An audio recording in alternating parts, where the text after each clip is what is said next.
is at right now. I get it, man. It's tough times. But nonetheless, as Mike likes to point out, it's an opportunity, Tom. It's an opportunity. I need to retweet this somehow. I've got this on where everybody can hear it. I don't know why. Sorry, my phone to everybody. That's unprofessional. I was trying to retweet the start of the show, and I clicked on the live link, and there I was watching me talk to you on the air from the studio. I was wondering if that was the show itself or if that was some other recording, like a like a Marco podcast. Polo, No. It was the show. It was our show. I was looking at me, looking at the phone in the studio, listening to me talk to the people. You're looking at now. What, Spaceballs? Yeah, I remembered. Yeah, I was thinking in my head, where is that? I was like, right when you said Spaceballs, like that's right. When will then be now? Yeah. Well, you're looking at now, yeah. Anyhow, I'm Jeff. That is Tom. And that's true. That's real. That's happening. That is in real time. That's looking at now. Yeah, that's right. On Twitter, it's at Jay Cameron Show. And as I said, it's good to be here. A lot going on, man. A lot going on every day. We're still continuing to try to wrap our mind around this quandary, this mess of a football program. Oh, goodness. I mean, sometimes you just have to laugh. It's not funny. I take it seriously, just like you guys do. But sometimes you do. You just kind of laugh. You're like, really? This just didn't see this coming. This is something. 3 games in, and I'm dreading Cal making their way to town. Got to tell you, went back and watched Cal against San Diego State. They look good, Tom. They look like a sound football team. Yeah, they do look like a sound football team. Yeah. I'm not sure what San Diego State is, but Cal did look like a sound football team against San Diego State. I have yet to go watch Auburn. I'm crunched. It's a little Wednesday crunch of some Cal football today. I'm looking forward to that. Yeah, you're not going to like it. You're not going to like the fact that they're physical. They are. You could see that. Very physical. They've got really good linebacker play, Tom. I'm so excited for you to see their linebackers. I don't think that they might not have really good linebacker play. I think anytime you see some semblance of normal linebacker play, you might be thinking it's really good linebacker. No, I think it's good. But I agree with you that you can be easily swayed to think average is good and good could be great in your eyes because you watch our linebackers. They drink the sand because they don't have any other choice. It's so unsettling to flip around to college football games these days. You see so many things where you go, oh, I wish we could do that. Hey, they can do that. Look at that. They can do that. Troy can do that. Look at that. We can't, but Troy can. Yeah, it's a toughie. It's a toughie. So do you guys remember when your faithful host told you last week? I was hearing things. I was hearing interesting, whispers and chatters and scuttlebutt, Tom, just things in the air. I was hearing that. And that the comings and goings of the ACC, the winds were blowing again, and it was going to be necessary for us to maybe at least mention that there were things happening. There were things that were seemingly on the table, and I could not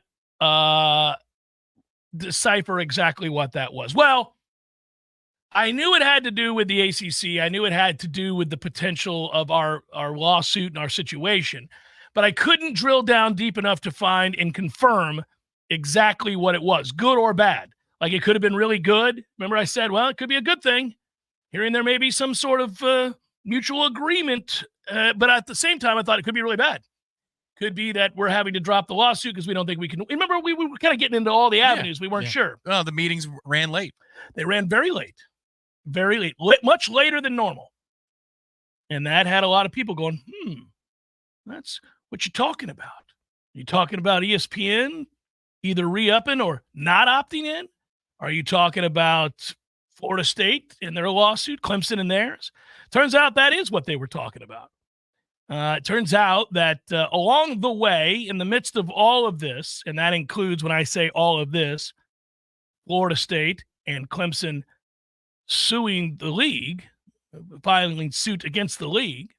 They in addition to all of this, there was at some point a conversation.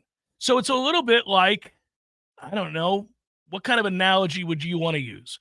Would you say that that sometimes parties, so my father and my mother got divorced when I was young. And I was always very lucky that my father and my mother continued to be friends. Not everybody gets that. Sometimes the people, you meet kids. We've all met people whose parents divorced. Probably roughly 50% of the people that you've met. So anyhow, you hear horror stories. You hear how like, oh no, man, my mom and dad, they can't even be in the same room. That's right. You said horror stories, just in case divorce. Stories. Yeah. You hear horror stories where people will say, oh yeah, no, when my mom and dad divorced, they couldn't speak to one another for years. It's better now. But they couldn't speak to each other. They couldn't even be in the same room. You hear that. And then the other extreme was my mom and dad. They're like best friends. They still are. They call each other all the time. Both have been remarried for more than 3 decades. And yet they're like, hey, how you doing, Jimmy? Good, Jenny. How are you? It's crazy, right? Like they're boys because they were high school sweethearts. They met each other when they were kids and they just kind of fell out of love, I guess, right? Why do I bring any of that up? Well, I always thought it was beneficial that they did talk and did communicate constantly because they could come to certain agreements on like my comings and goings and activities and where I was going to be and when I could go here or there and which parent was going to take them and all that other stuff. This feels like that a little bit. Like the ACC and Florida State and Clemson were married for a long time. And then at some point we were like, man, this sucks. I don't like this. And so we, Florida State and Clemson, it's a little harder for the analogy to work with the two entities. Let's pretend they're one. Could be a modern thing. Yeah. Maybe, you know what? It could be that they had the 5-seater from Pinch a Penny. Could be. Yeah. You know what? We only need 3 seats. Yeah. Don't need 5. We don't need 5. I don't want to do this anymore. So they went to them and said, yep, here's the paperwork for the divorce. This is what we're doing. And at the time, Jim Phillips was pissed, devastated. And we were like, be mad all you want to be, but this is happening. I've got my lawyers and you get yours. And this is where we're going. I may shake my pinky finger at him. So somewhere along the way. That's how mad I am, hun. I might shake my pinky finger at him. Well, somewhere in there, then, through all of this and the judge ordering, mediation and all that other stuff, somewhere along the way, somehow, Florida State and Clemson said, hey, listen, Jim. Listen, this is tough. It's tough on all of us. I know. You know as well as I do that this ends with us separated. Can we just concede that is going to happen? It's a matter of time, and we're both jockeying for what we can get. I know. I want the beach house. You want to keep the beach house. I want to keep the house in town. Maybe I'll give you the house in town in exchange for the beach house. Well, this is. We're coming together now and trying to figure out the assets, trying to figure out what we're doing. And somewhere in there, somehow a conversation happened in which Clemson and Florida State said to the ACC, we're leaving and we don't like you. You don't like us because we're leaving. And I get that. But why don't we do something that will benefit both of us? I'm going to throw this out there to you. Here's a little proposal for you. Why don't you bring that overly penal number for a grant of rights separation? Why don't you bring that number way the hell down so that it's commiserate to the other conferences? This is ridiculous. You're the only one that has this kind of a over-the-top penal payment to leave. And we don't think that's fair. Why don't you consider dropping that number to something a little bit more reasonable that resembles what it is in, say, the Big 10 or the Big 12? Well, what? What for? Why would I do that? Well, now, listen. If you do that, and you maybe agree to pay us, along with Clemson here, a lot more money that, frankly, we feel like we're owed based on how popular we are and the things that we've achieved for this league, and will continue to do so, television ratings. Why don't we get a little bit more money coming our way that's commensurate to those ratings? We're the ones driving the bus, and football is, without question anymore, driving the bus. And you know that. You know that. I don't care how much you love basketball and lacrosse and all the others. You know this is the deal. So we drop down that get-out-of-jail payment, and we'll agree to stick around for another few years. We were already going to be here for 2025 and 2026. Maybe we'll stay till 2030, and that gives you time to formulate a game plan for when we leave. And, oh, by the way, we are leaving. We are leaving. That hasn't changed. But maybe we'll leave in 2030 as long as we have a lot more money coming our way and you reduce the price of the get out of jail payment, if you the grant of rights deal. That's what this reads like to me, by the way. It also seems to suggest, Tom, and maybe I'm making too big a leap here, and you tell me what you think about this.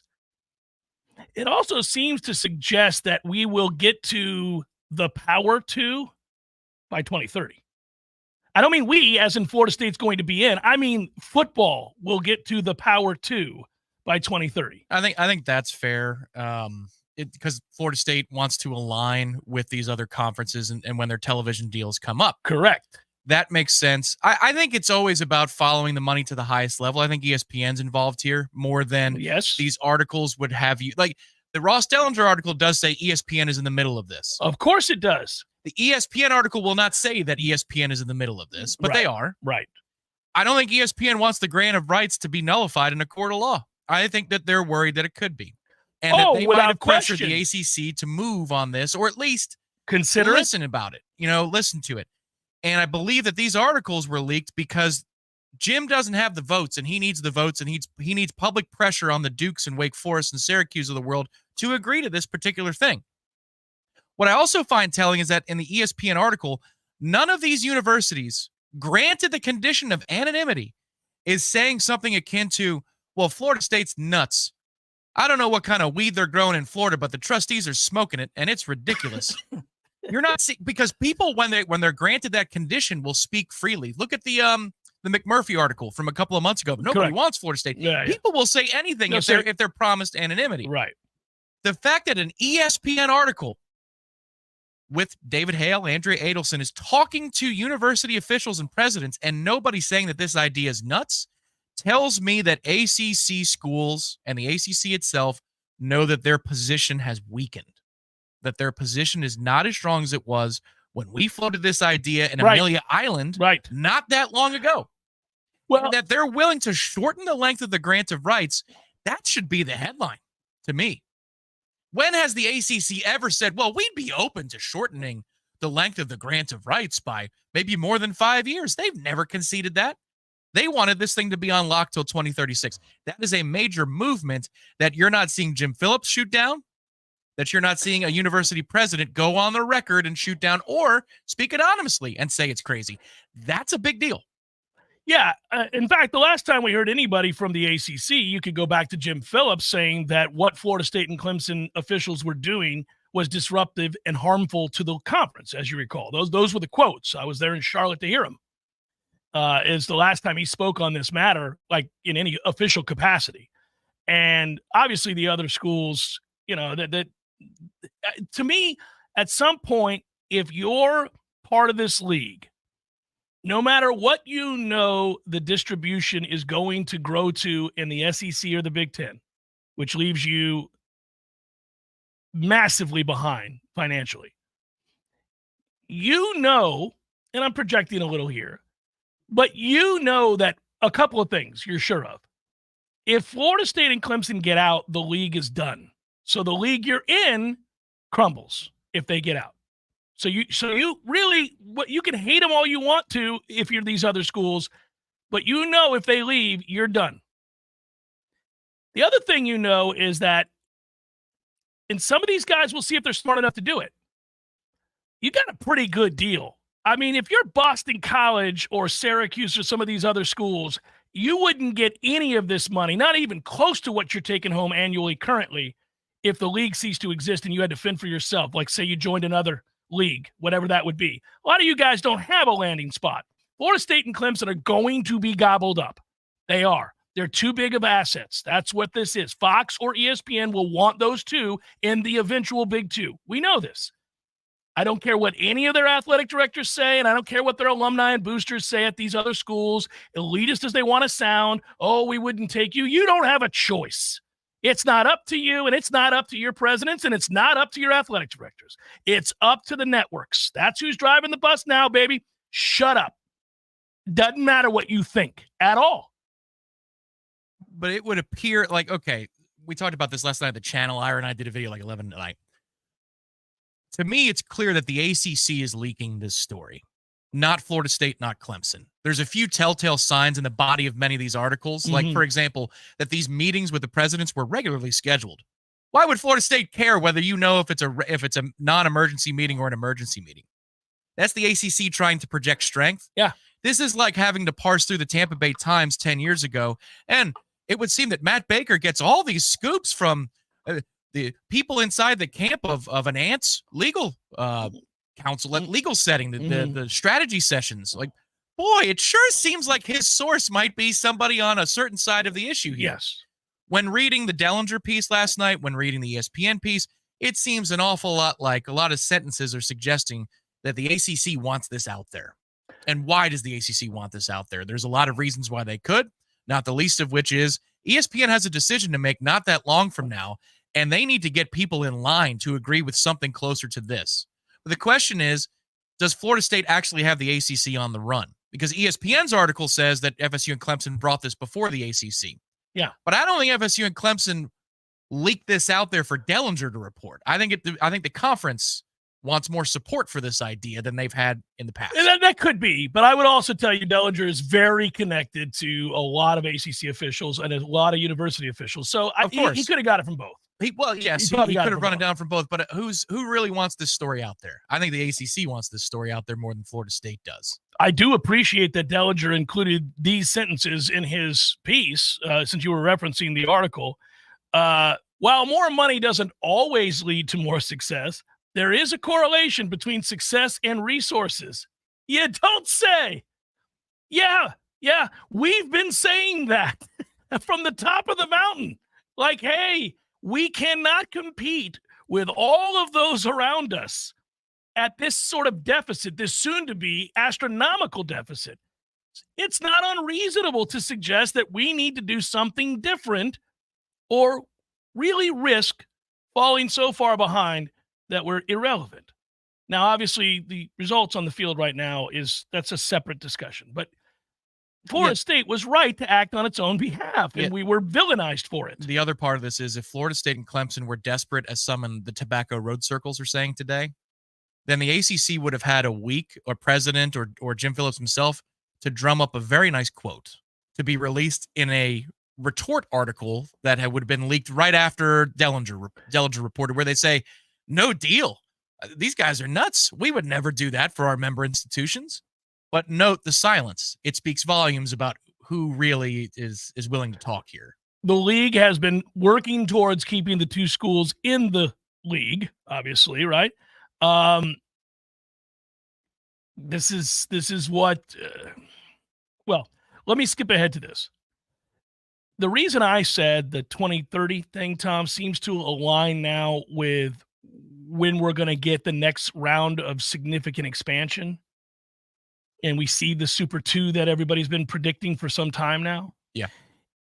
And I'll go back to Dellinger's article. Right. It's like, why is that suddenly okay? Yeah. Why is this suddenly in multiple articles like, well, it could be 2031, it could be 2030.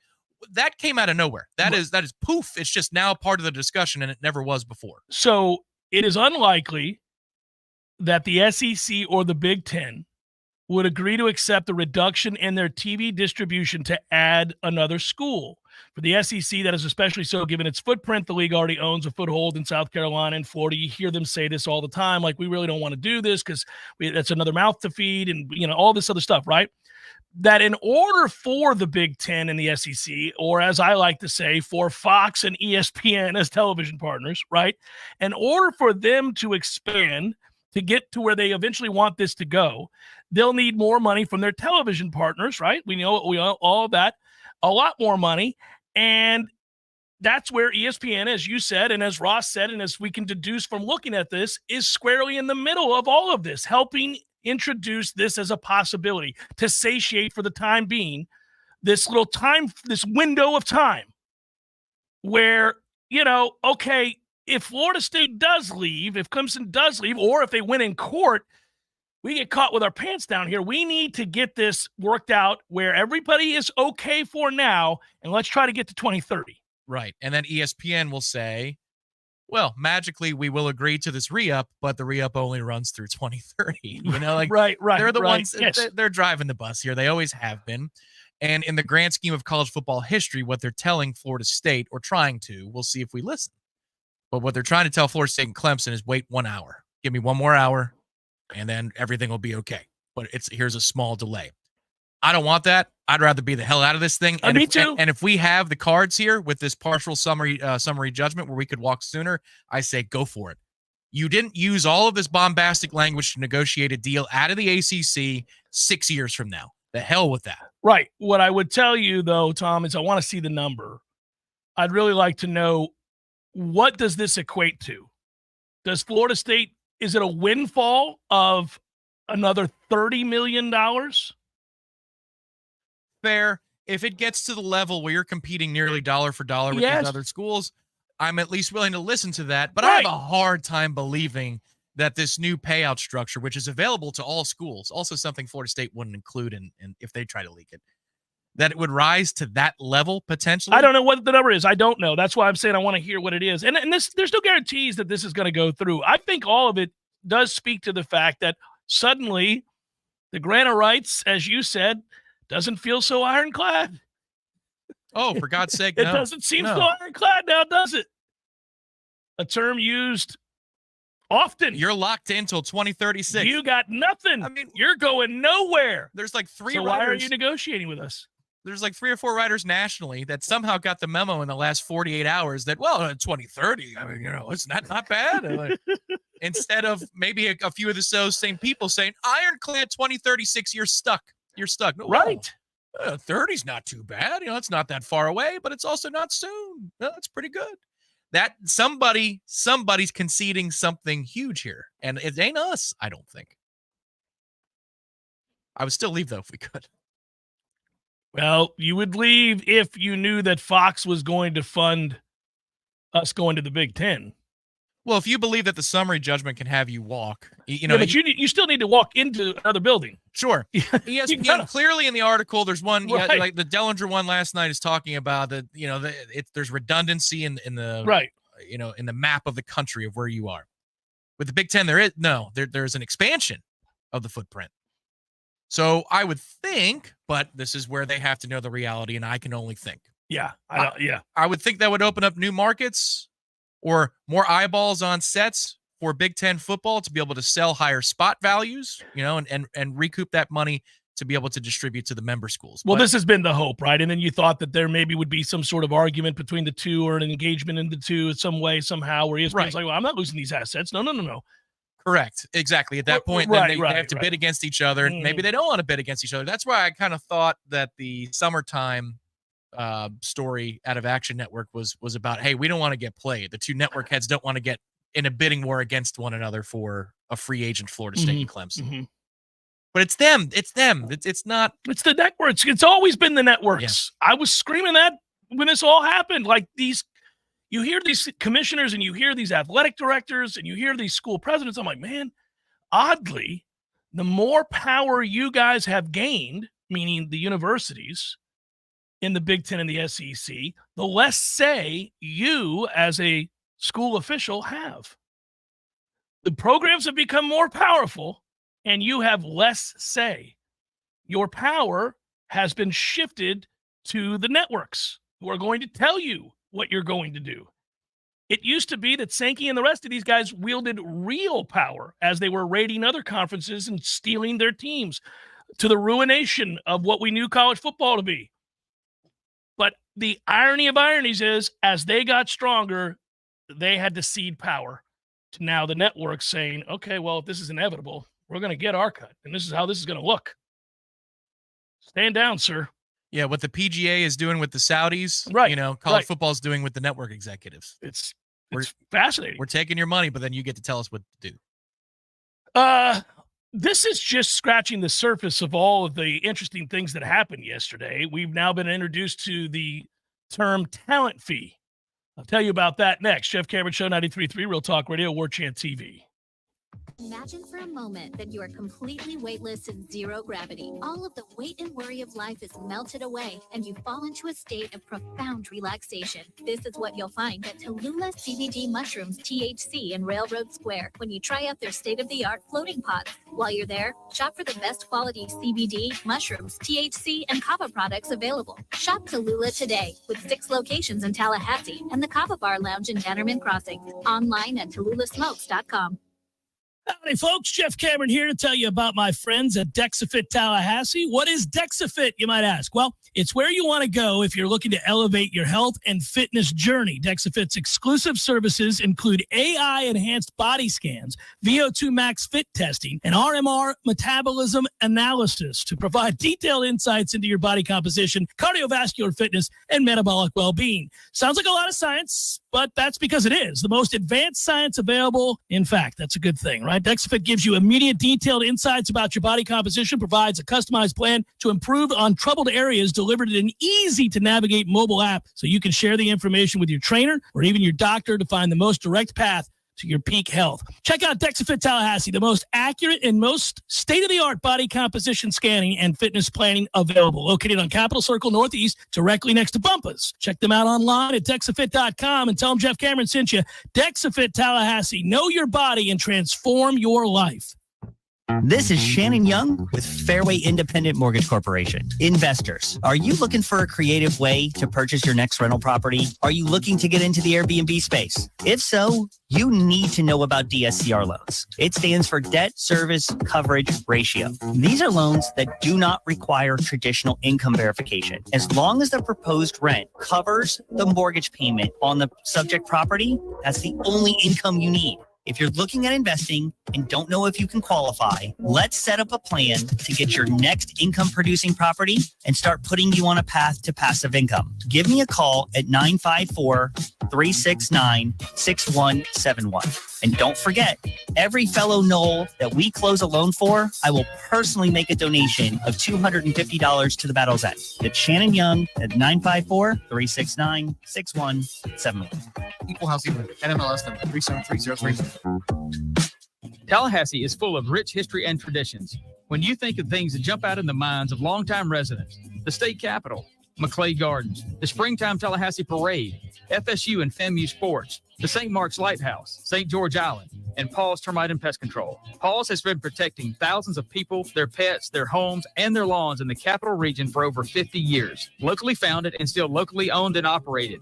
There aren't many businesses in our industry that keep it together that long. Paul's Pest Control has many customers we've been honored to serve for over the last 50 years. We've experienced tremendous changes in how we treat homes and protect the people that live there. We've moved from liquid termite treatments that require drilling into the home's foundation to Centricon, a baiting system which works with their natural biology. We've moved from interior service to exterior treatments for general pests. But one thing we're not going to change is our old-fashioned commitment to personal service for each of our customers, the same way we've been doing it for over 50 years. For the elimination of termites, any other pests, and a greener lawn too. Call Paul's. We'll get them all.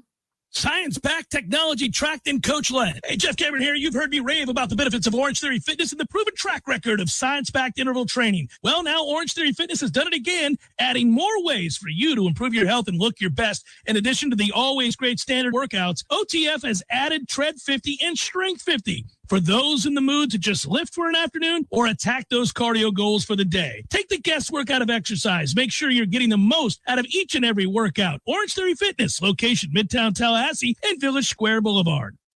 The Jeff Cameron Show is a production of the Warchant.com Multimedia Network. Check out Warchant.com today for the latest news inside Florida State athletics. That's Warchant.com. Now, back to Jeff on Real Talk 93.3. Well, I figured we'd get here eventually, but now here we are. Tom, I'm sure you saw this. If not, I'll let everybody know. Here's your talent fee. And at some point, I figured schools were going to do this. Tennessee has beaten everybody to the punch and announced that they're going to charge an extra 10%, and they're calling that a talent fee for any ticket to any sport at Tennessee. Now, you can be going to watch ping pong if they've got it, and you're paying 10% more. There's a surcharge, and that's the talent fee that is going to be paid to the athletes. This was something I suggested a little while ago, and it's just common sense in this era of where we're going. the issue to me, of course, is, where does it end? And when do we realize that these athletic budgets were already, the amount of sports we had in an athletic department was already way, way overblown. It's a bubble that needed to burst. And I'm sorry that there are some programs around the country that are going to need to realize that reality. But football, primarily, basketball a little bit, have been funding so many sports for so long that these systems have gotten bloated. Yeah, there's a couple things I want to say about this. Let me give you the crux of the story so that from there we can comment. The school told season ticket holders, Tennessee that is, that ticket prices will go up by an average of 14.5%. Ticket price increases obviously are common year to year. We know all of that, right? What makes Tennessee's unique is that a majority of that increase will go towards solely paying players. The 10% surcharge that they're calling a talent fee, the talent is the athlete. The money from the surcharge will go into a revenue-sharing pool for players as early as next year, as schools are inching closer and closer to directly paying their players. This is where this is headed, right? So according to the Knoxville News story that I read, here's a quote from the athletic director, Danny White. He said, "We've come a long way in the last few years. In this new era, it's going to get a lot more expensive. But there's also going to be a closer relationship between resources and competition than ever has been before. And our biggest asset are you fans." Yeah. How rich is that? Yeah, what are you doing with the other percentage of the money? I love it. That's funnier than hell and ridiculous. Okay, so here's one way to look at it, Tom. Here's one way to talk about this. You, me, anybody else that buys season tickets or goes to these games, right? We're getting bent over again. As if to suggest that the insane cost of a college tuition these days is just not enough for these universities to forge forward, to have a path, Tom. They can't do it. So you have to spend more money so that they can compete, and I have to spend more money, and then everybody else does too, and it's across the board. But be careful, because it's already gotten a little ugly, and it's going to get really ugly once this happens, because what is this a bridge to?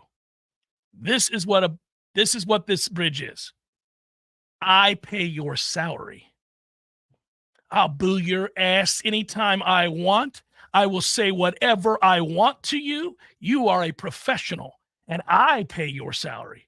My surcharges, my tickets are what are paying for you to play football. You suck, I boo your ass 1 quarter into the game. I'll do whatever I want to.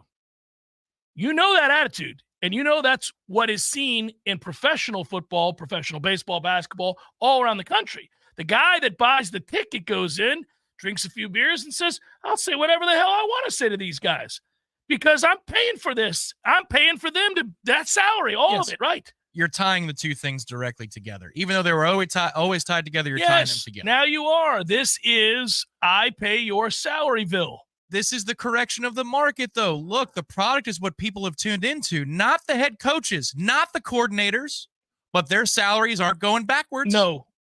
They have already been bloated to a place where you cannot turn back. I don't think so.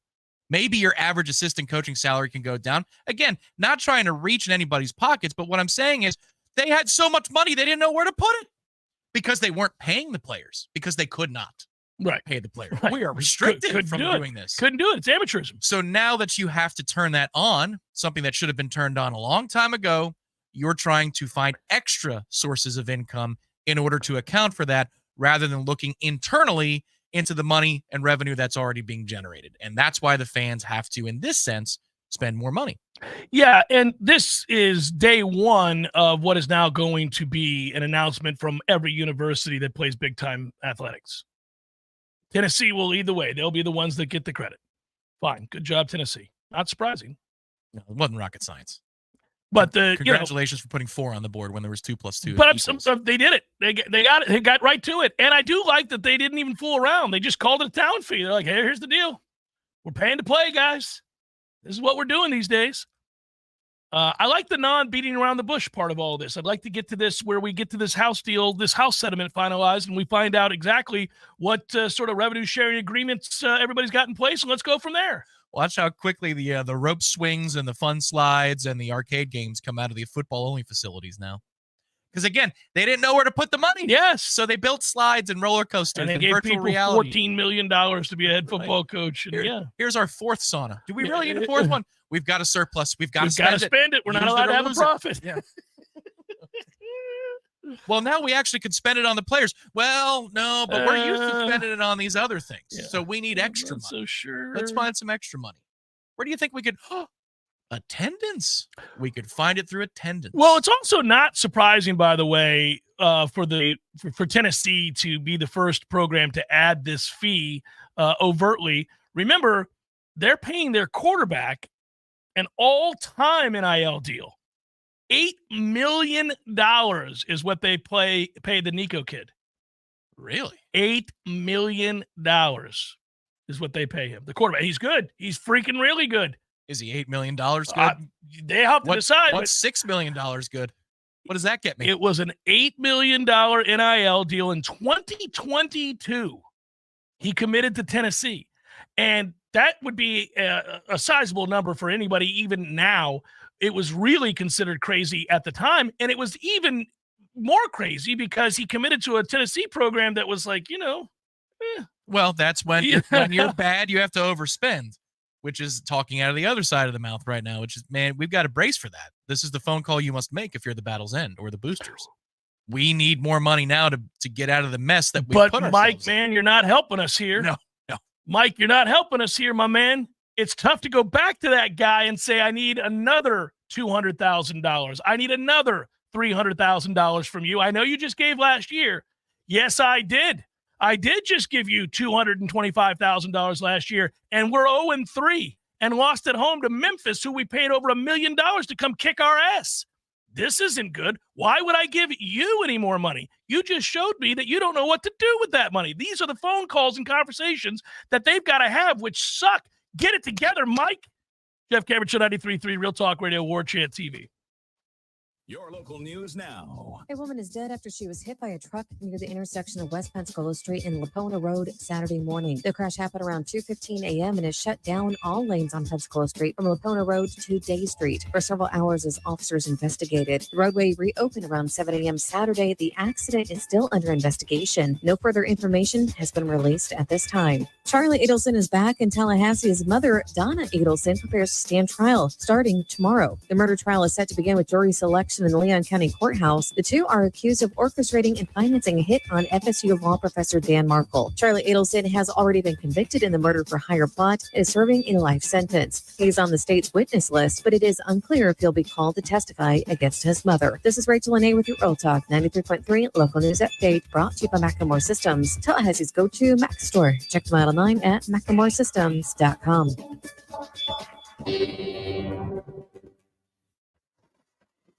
This is meteorologist Paul Trombley with your Real Talk 93.3 weather update. Chance of thunderstorms this afternoon. Otherwise, cloudy skies with a few peaks of sun. Highs level out around 86. Southwesterly winds around 5 miles per hour. Slight chance of thunderstorms tonight. Lows dip down to about 71. Mainly clear skies. Mainly clear tomorrow. Highs level off around 89. This report is brought to you by the Lawn Johns. For all your landscaping and lawn care needs, visit thelawnjohns.com. Currently, it's 87 degrees. Hey, no fans, our partner ISF Inc. is a national management and IT consulting firm located right here in Tallahassee, Florida, solving the future for state governments through strategy, process, and technology. As a trusted advisor for state governments, ISF knows the importance of defining a clear and detailed strategy. Our friends at ISF can help your organization create a strategy that sets you on a path to success. ISF, your vision plus our expertise brings your brilliant ideas to life. Visit ISF.com to learn more. ISF, solving the future. There is no Bigfoot, Eddie. Would you stop with that nonsense? There's a Bigfoot, Jeff. I wish there were. By the way, I don't want you to point to me as the guy that takes all the fun out of the room. I wish there was the Loch Ness Monster. I wish there was the Bigfoot. I wish there was the Chupacabra. All the things. They're all mythical except for the Bigfoot. The Sasquatch. The Bigfoot? The Bigfoot. There's Big Feet. There's lots of them. So like different breeds, like different kinds. There's like, families. There's Yeah. different families. And, So there's if they're in the snow, you call them a Sasquatch. or the Yeti, right? Yeah, and then, the and, Yeti, then, yeah, and then here in Florida, that's a skunk ape. And, I've never heard that one. By the way, why do you think it's real? We would have found them by now. They're the hide and seek champions of the world. Nobody finds the Bigfoot. I think you believe in Bigfoot. I do believe in Bigfoot. You don't believe. I believe in Bigfoot. Don't tell anybody you believe in Bigfoot. I would go look for Bigfoot, but he scares me. Gordo's bringing the flavor and flair of Cuban food to Tallahassee since 1996. The Jeff Cameron Show is a production of the Warchant.com Multimedia Network. Check out Warchant.com today for the latest news inside Florida State athletics. That's Warchant.com. Now, back to Jeff on Real Talk 93.3. Larry, during the break, Tom and I were just talking about this exact subject, and we actually said that exact same thing. Everybody is seeking some sort of stabilization here, and there are lots of things you could do to help get college football, wrangled. And we'll see. We'll see what ends up happening here, but something's got to get done, and maybe it will. So on signing day, you could hear an announcement that a player has agreed to go to Florida State for 1 year or 3 or 4, and then they're tied to it, and they can't leave. They can't leave. Yeah, unless the under coach penalty, quits or something like that. right? Or under the penalty of having to sit a year like it used to be. But I'm telling you, just as sure as we predicted on this show that ticket sales were going to be tied to NIL. Yes. The day is coming here very soon where these institutions are going to run into the arms of unionization. What they were fighting against, they're going to fight for. It's what the NBA did when they said, no more straight out of high school kids. We can't trust ourselves. What the NFL has said, how they're slotting rookie contracts. We cannot trust ourselves by committing all this guaranteed money to a number 1 overall quarterback. Well, the league put in guidance, guideposts for themselves. College football is going to do that with unionization or a cap of its spend. But right now, we're not there. It's coming soon in the scope of the history of the sport, probably the next 5 years. It's got to be. Agreed. Also, by the way, what do you think the percentage chance is now? Different subject. I'm taking a right-hand turn. That DJU starts on Saturday. Significant. Yeah. You think it's pretty high, don't you? Yeah. Seems almost likely, doesn't it? Based on what's happened to practice this week and the way Mike's talked and, the depth chart, whatever, all that, right? It feels kind of like he's going to do something insane, like roll DJ out there again. I think he will, but I hope this time, and I don't think it's outside of the realm of possibility, that you would have a second quarterback appear in the game, perhaps on schedule. Now, that is not intel from practice. I feel like there's no way on earth, there cannot be any way on earth in this universe that your plan is DJ for 60 minutes and not have a backup plan either at the ready or a secondary quarterback plan as a part of your preparation for Cal. But I don't think they would do that during the practice that we get to see anyway, because they close it Thursday. It wouldn't. It would happen now. It would happen now. It would happen from this point forward. Yeah. Tom, I just, the more I think about that situation, I'm just talking about it from the standpoint of what makes the most amount of sense competitively for you. I can't fathom why you would start DJ this weekend. First of all, we talked about an approval rating this week on the show. That approval rating will dip below 50% if he rolls DJ out there on Saturday night. Oh, yeah. You start using an S word that we haven't used for Mike quite so much in his career, and that would be stubborn. That is the hallmark of angry sports media, angry sports talk radio, angry this, angry that. When a coach and it's going bad, you hear the word stubborn an awful lot. And you hear the phrase, they're digging their heels in. Yeah. They got here by being really good at what they do and trusting themselves and their process. So it's hard for them sometimes to see what we can see from a different vantage point. Now, I'm not telling you I know more about college football or coaching college football or playing college football than Mike does. Of course not. But some things that context clues give you everything you need to know. You don't have to be a football wizard to understand. You can't block. Your offensive line can't protect. They're blocking each other, Jeff. Yes, they are. That happened. It did happen. I'm saying they can't protect. This is a no-brainer now. You can't continue to roll an immobile quarterback out there with an offensive line that gets shredded every week. Well, and if they project they're bringing more than we can block, he sees that before the snap. They snap the ball, and he doesn't handle it very well. That, to me, is the moment. Like, we can argue about all these other things about drop passes and it's more than just one man, and those are all fair. But the moment that you see, and Memphis is bringing X amount of players, and you can't block them, and you still don't have a plan to cut the ball loose or any urgency, that's it. That's it. We're done here. Yeah, it doesn't make any sense. Like, I could, I get people keep throwing out the caveat. I don't know if it's just because DJ's a good guy, and he appears to be. Seems to be a very nice guy and certainly somebody that the players like as a person.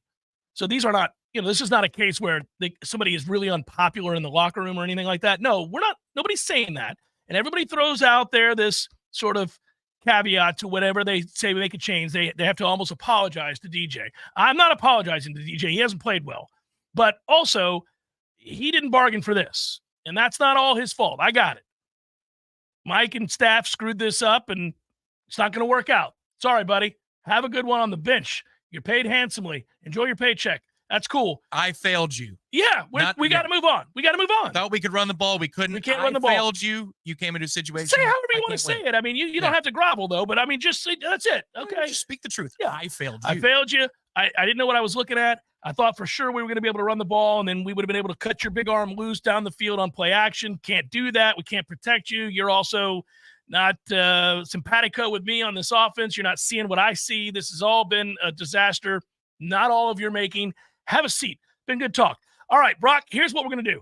And we got to move on. First of all, you got to find out if Brock can play. Because I suspect one of these two quarterbacks that are the backups right now will not be here after this year. One of them is going to decide to probably walk away. After spring, maybe? Yeah. One of these two is going to say, okay, I'm out. So here we go. You got to find out if Brock can play. If he can't play, then you're moving on to Luke. And if he can, you hope he sticks around, that Luke will stick around, but maybe he does, maybe he doesn't. I don't know. He wants to play football. I know that. And right now, he's third on the depth chart. You keep rolling DJ out there. He's not going to be here next year. Your season is lost. You can't block it up. What's the point? Why would you keep doing it? I don't understand it at all. Are you trying to win a singular game and you think DJ gives you a better chance to win said singular game? Because I take issue. I don't think he does. But it's your decision, so you do. You think he does. I don't mean you. I mean Mike. Yeah, he threw for 5 touchdowns against Cal last year. So it's like a good platoon split. Oh, he's killing lefties. We got to start him today. So here's the thing. Like you're looking at this, and a lot of coaches do this. You're looking at this as who gives me, in my opinion, the best chance to win this game this Saturday. You're just thinking about Saturday, right? I'm thinking about your season is lost. I'm looking at next year's Saturdays. I'm trying to figure out who gives us a chance to win some games next year, because this year is gone, man. You blew it. You had your chance. You blew it. We're 0-3. Haven't even played the good teams on the schedule yet. Where do you roll into, Notre Dame and Miami, and then you host Clemson, and good Lord, sir. Yeah, so it's just a faulty way of thinking. He would say to me, well, DJ outplays Brock in practice. Okay, I'll concede that. He's terrible in the games, Mike, and we can't protect him. We can't block it up. I don't care how good he is in practice. It doesn't make a difference. It doesn't translate on Saturdays to the game. We're trying to win the game, not practice. Great, he won Wednesday's practice. Good for him. It does us no good. People aren't lining up to watch your Wednesday practices and paying good money to do it. They're not. They're coming on Saturdays. They'll be here for Parents Weekend this weekend to watch us lose to Cal when you start DJ because he can't get out of the way. My man. Well, just consider that this week, even, amongst the staff members here at Warchant and the people that we bring in for features, everybody from us to the fan base on the boards to Coach Henshaw to Dominic Robinson, like everybody uniformly has said, different degrees of might not be his fault. Doesn't matter at this point. It doesn't. It doesn't matter. It doesn't matter. All of them. Every one of them. I mean, they typically have different perspectives. Usually there's a little bit of dispersion in the perspectives. but it feels like he's going to start. I just hope they announce the defense in the stadium starting lineup, and that's it. That's all they have. It's just going to get uglier and uglier. I think most of what you had in terms of certainly goodwill and belief coming into this year, that's gone. That's gone now. And you really can get into these. You can get into these big picture conversations in a hurry right now. Like, I have never, in the history of doing this show, 26 plus years, I have never seen a set of circumstances like this. I've seen things slowly unravel, as I've said before. I watched what happened. Like, if you go to Jimbo's 13-0 season, and then you go to the next year 13-1, and then you go to the following year, it's a 10-3, and then I think another 10-3. I think that's right, if I'm remembering this correctly. Yeah. So you win 13 in a national title, and then you're great again the next year and go undefeated in the regular season, but you lose in the playoff. It's still not a disaster. It's just, whatever. Red flags, though. Yeah, some things that make you concerned, but whatever. You're still, at that point, you're still a really good program. And then the following year, you win 10 games, and you're starting to wonder now, like, ooh, some things are slipping through the cracks. I don't like this. This feels like this isn't sustainable. Let's see what happens. Then you win another 10 games, and you're still wondering, like, man, we're losing on average of 3 games a year. That ain't going to get it done. And then he goes 5-7, and the train's off the tracks. But Tom, I know we got to break, but that all happened with some real telltale signs that it was going to happen. This happened out of nowhere. Hour number 2 forthcoming.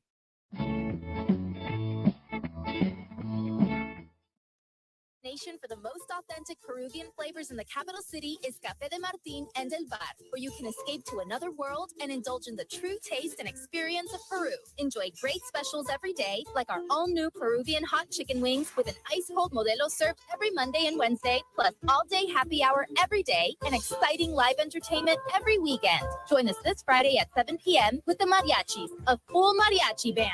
View our full menu and live music schedule online at cafedemartin.com. Hey, Greg, did you know that some cars are more prone to auto glass damage than others? I did not know that. Yeah, a Jeep windshield is flat, making it very prone to damage. Nissan Rogues are popular. Toyotas, Subarus are always in my shop because they get damaged frequently and they require recalibration. So you guys see a lot of SUVs. Yeah, I guess the angle of the glass has a lot to do with it. But it's not like you can avoid a rock no matter what you're driving. Exactly. So just go to SeminoleAutoglass.com and let us take care of everything for you. So how often do you see a DeLorean? From time to time. Better call Seminole. Pinch A Penny Pools has the largest selection of premium hot springs hot tubs in the city. You might even call it Tallahassee's Hot Tub Hub. 12,000 square feet of hot tubs, with over 50 of them on site. Over 20,000 gallons of tub capacity to choose from. That's 4,620,000 cubic inches of hot tubs. But I digress. So why should you own a hot tub from Pinch A Penny Pools and Spas, you might ask? Well, I'll tell you. Number 1. Health benefits, of course. The healing powers of soaking in a hot bubbling pool of water go back centuries. Google it. Number 2, Pinch A Penny has hot tubs with technology called Freshwater IQ. It gives you real-time chemical readings and tells you exactly what to add to keep the water at peak perfection, with automated analysis to help you control the chlorine and pH. It's hot tubs for dummies. Sign me up. Number 3, they have the best prices, of course. Plus, you get a free accessory and no interest financing. Easy peasy. But if you don't want to take my word for it, check them out yourself. Pinch A Penny Pools and Spas. Locally owned, locally operated, and the easiest way to find relaxation at home. Widden Glass has been taking care of business since 1945. When you call Widden Glass, you're dealing with experienced, reliable professionals who offer only the best. Like Widden's top-of-the-line bath enclosures that provide style and luxury at an affordable price. Eye-catching storefronts are a specialty at Widden Glass. We'll help you design it and install it. Widden Glass, the first name in glass replacement. Call 222-5781. There's fun to be had every night at the Corner Pocket. Take home prizes on Trivia Tuesdays and Beer Bingo Thursdays. And kickstart your weekend with Martini Fridays. Plus happy hour runs every weekday and game day specials every time the Noles take the field. Watch all the best games at the Corner Pocket's Vegas Wall, featuring 560 inches of flat screen TV heaven. Oh, really? The best food, the best drinks, and the best place to watch all the games. Tallahassee loves the Corner Pocket. Coming up next, more of the Jeff Cameron Show. Live and local on Real Talk 93.3. WVFT, Greta, Tallahassee.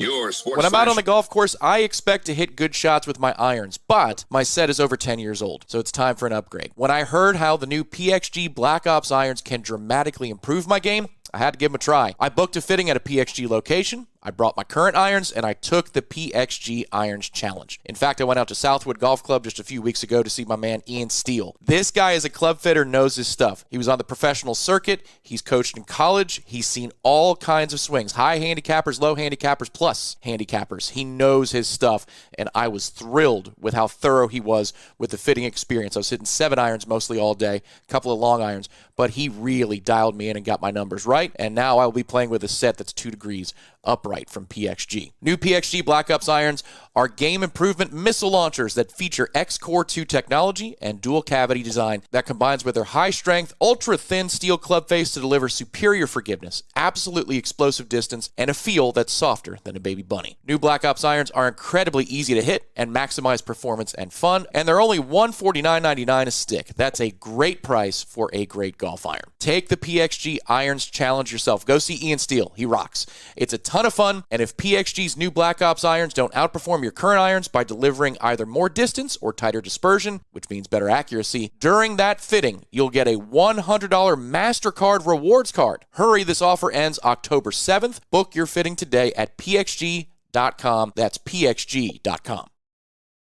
We aren't in college anymore. Moments together matter, so help protect yourself from RSV. If you're 75 or older or 60 plus with a chronic condition like asthma, COPD, heart disease, or severe diabetes, you're at higher risk of landing in the hospital from RSV, and there are no prescription RSV treatments. Check eligibility and schedule your RSV vaccine at vaxassist.com. Sponsored by Pfizer. This is Jay of Paul's Termite and Pest Control. There are many companies out there selling pest treatment programs at prices which seem too good to be true. Like most things, you get what you pay for. Let's separate the fact from the fiction. Fiction.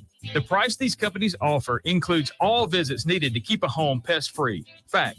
Their prices only include regular visits for exterior treatments. If you encounter pests inside your home, these companies will charge you for additional visits. Is that really pest prevention? At Paul's Termite and Pest Control, we always apply exterior treatments, but our plan includes a significant difference. Whenever you encounter an interior problem, Paul's technicians are there, usually the same day you call, and there is no extra charge. With ProShield, you'll never pay extra for providing the service we promised. Pest prevention for your home, and we'll be there as many times as needed to honor our commitment with no extra charge. Paul's Termite and Pest Control is a local company that proudly served the Tallahassee area for over 50 years. For the elimination of termites and any other pests, call Paul's. We'll get them all. And we make lawns greener, too. Lawson & Lawson Electrical Services has been Tallahassee's preferred residential electrician for over 30 years. Hi, this is Rowdy Lawson, and we've earned our reputation because we care about our customers, about quality, and about providing great service. We stand by every job we do and consider it a privilege to work on a family project like a new house, a custom addition, or a green renovation. For all your residential or service projects, call the good guys, Lawson & Lawson Electrical Services, 562-4111. Science-backed, technology tracked, and coach-led. Hey, Jeff Cameron here. You've heard me rave about the benefits of Orange Theory Fitness and the proven track record of science-backed interval training. Well, now Orange Theory Fitness has done it again, adding more ways for you to improve your health and look your best. In addition to the always great standard workouts, OTF has added Tread 50 and Strength 50. For those in the mood to just lift for an afternoon or attack those cardio goals for the day. Take the guesswork out of exercise. Make sure you're getting the most out of each and every workout. Orange Theory Fitness, location Midtown Tallahassee and Village Square Boulevard.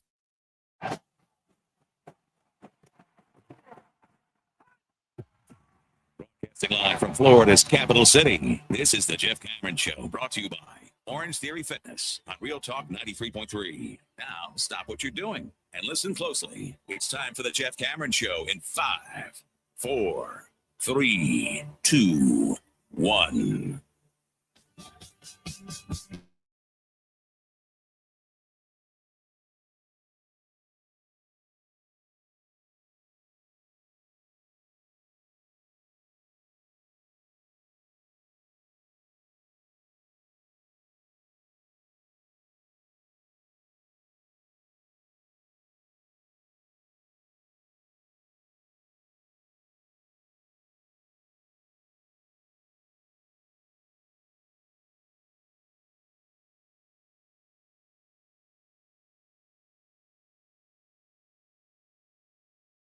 So another element, Tom, of the frustrations that we feel with what's happening on the field right now, which I mentioned a moment ago before we ended the hour, leads to this big picture conversation. And it gets easier to have these big picture conversations because you're really worried about the future of the program at this point, 0-3 with perhaps another loss looming large against Cal this Saturday on Parents Weekend. You somehow, during a time, and this really angers me. This is the only thing I get angry about. I told you I've gotten so much better on perspective, just really across the board. Should be. I mean, I'm in my 50s, so I should have some perspective. Married, kids, gives you perspective. Lots of things give you perspective. But having seen good and bad, right? Everything from national championships to terrible seasons to whatever and everything in between, right? Gives you that perspective. But what I get angry about isn't that things didn't turn out the way I wanted them to and that things aren't meeting my expectations, right? That's when disappointment happens, when expectations aren't met. What I'm angry about is you just gave the state away to Miami. Florida was completely down and out. They're in the midst of their fourth consecutive losing season. You had just gone 13-0. You were king of the state. You had it. When you look at dynasties and dominant programs that have to compete in the footprint of the South and recruit in that region, a lot of times, historically speaking, these programs rise to have these great runs when the programs around them were down temporarily. The right guy gets hired, comes in, charismatic, good coach, wins a few recruiting classes, gets that new car smell advantage, right? And it happens and it coincides while the rival programs or the ones in the region are down. And then you build a big lead, and it makes it very difficult to catch you. See Georgia, nobody can seem to catch them right now, right? So you had this opportunity, and it looked like you were taking great advantage. You've owned Miami recently, of course. You know, obviously Florida's not any good, and you're in a talent-rich state. And you weren't recruiting the way you should have been coming off a 13-0 season, and that bothered us. But you certainly had separated yourself and were getting more looks from the elite to help overcome, perhaps, your staff of non-recruiters. And just merely winning a bunch of games seems to have been an elixir, right? You were going to recruit better. What did you finish with, 12th class or whatever it was last 11th year? or 12th. Yeah. And there was a path to being top 5, top 8 certainly, but maybe top 5 this year because you were in on a lot of kids. But, you know, the linebacker run that we had where you went 0-3 really hurt a little bit. And then, of course, the on-field results. You still could have closed with a single-digit class this year. And made good on last year's success. Yeah, but now you can't. But now you can't. Now you man. can't. Like, So you blew it, and so think about this. So you blew it, and now like what are you down to 11 commits? And listen, you know there are whispers that there's another decommit coming, and don't be surprised if it happens. And now all of a sudden you don't have, Tom. There's not a clear path to getting out from under this situation. It feels a little bit like starting over. There's no way in hell, even the most ardent supporter of Mike and fan of Florida State, who is blindly loyal and never critical, they cannot excuse away this predicament as being just a bump in the road. It's not. You got a real big problem on your hands here, and that is my great concern, is that how do you get out from under this? Well, you're going to tell me. I know what you're going to tell me. You're going to try to convince these same people who I told you are pissed off to spend even more money than they did last year. You already have a top 15 budget in the country. And now it's going to have to be top 5 to get out from under this. You're going to have to spend like they did at Ohio State this past year, $20 million, right? And you're not doing it as an add-on to an already good roster, which is what Ohio State did. They had good players already because they recruited really well. So when they decided to go in on a couple of key figures, including a wide receiver, they were doing so under the guise of we're going to try to win the national championship. And they were spurred on to do that because Michigan, their arch rival, just got done winning that championship and beating them again. And hey, this ain't going to work. you better get off your ass and make this change. And he did. Okay, so that they're championship or bust right now. We would be doing this not to try to add to an already great roster, but rather to salvage something of next season by finding, 20, 25 players in the portal again? Your hit rate has to be 18 of those 25 had better be really freaking good. I think the only way you can evoke money from those same people, first of all, is to make staff changes, which requires money in and of itself. Mm-hmm. That's the only way you're going to get their attention.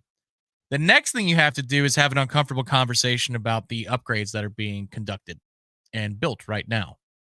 Can you put the FOF on hold for another year and use some of that, money you had allocated for the football-only facility to help you with the war chest to make some staff changes this year, to make NIL more robust? Like what can you do? Where can you find a source of, 7-figure amounts of money to help you expedite this process? Because it can't just be that you're going to the same 30 people and asking them for lump sums of cash. Because not only is it a roster overhaul, you're going to have to make staff changes. You cannot ride with this group as currently constructed top to bottom for another year. It won't get anybody's attention, and it won't have them open up their pocketbook. And that's the hard part, is you're going to have that conversation about how many staff changes there are. That's why I thought the loss to Memphis confirmed that sweeping changes must come, because otherwise there's apathy and no appetite to sign a check over to you to get the results. Because nobody can trust you at Correct. this point. They don't believe that these guys have it in them. How can I trust you? Right. So this is the hard part. I hate it for Mike. I like Mike. I think Mike can coach, but he butchered this situation. There's no other way to say it. And now I don't know that he can fix it. There are plenty of people who believe that he can, and I hope that he can. I'm just not so sure, because the foundational aspect of that transactional nature you're talking about begins with trust. I have to trust that what I'm doing here is going to pay dividends. And now I don't know that I can trust you. There's a phrase, but I won't use it. You've heard people say it. You could screw up And this is how people are going to feel. Like, hey, man, we went 13-0 last year. You had 10 guys get drafted that we paid for. These guys came in, and you did a good job at least identifying some of those guys, and we gave you credit for that. In fact, we gave you a sizable raise. And now, my man, how'd you go bankrupt with a casino? What are we doing? How? People want to bet. How are we in this predicament? You can even water down their drinks. They don't care. No. They want to be in. They know they're getting screwed. How did you lose them? Yeah, so when you lose the trust factor, you're in real trouble. I don't know anybody seriously calling for Mike to be fired or anything like that. First of all, they're not going to fire him. They can't afford to fire him. That is not on the table. It's not going to be on the table after this year. It's not, and I don't even want it on the table, so I'll go all in. I'll tell you every angle of this. A, they can't fire him. B, I don't think they should fire him, and I don't want them to. So there you go. I gave you my personal opinion. I gave you the financial situation, all of it, all right? It's the holy trinity of keep them. There you go. It is the triumvirate of keep. Now, that is true, all right? But, Tom, I will not sit here and tell you that it doesn't mean he's not a dead man walking.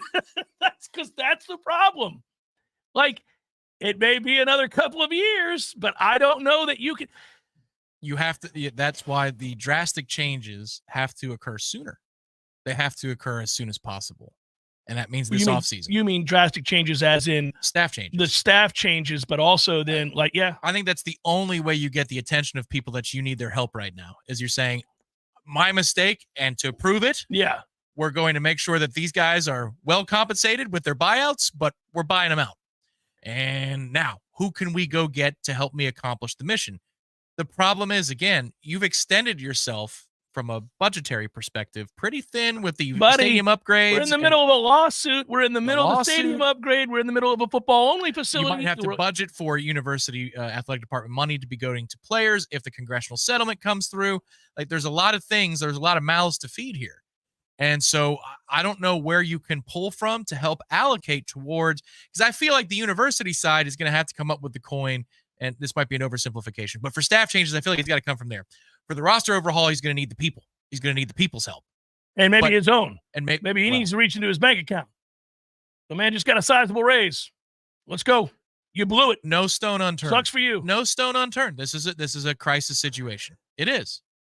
You remember when the University of Miami famously got busted for stealing Pell Grants? They're investigated by the FBI on the front cover of Sports Illustrated. I mean, this is the kind of program Miami has run over the years. And yesterday I thought to myself, we need to start doing something as a university. Perhaps sell cocaine. We're going to have to do something. These are desperate times. This is Pell Grant stealing time. But you got to do something desperate, Tom. We got to run some hookers out of here. We got to do something to save this program. The program needs us. Not you and me, per se, but, I mean, the university's got to figure out some illicit, underhanded way to get some money in here.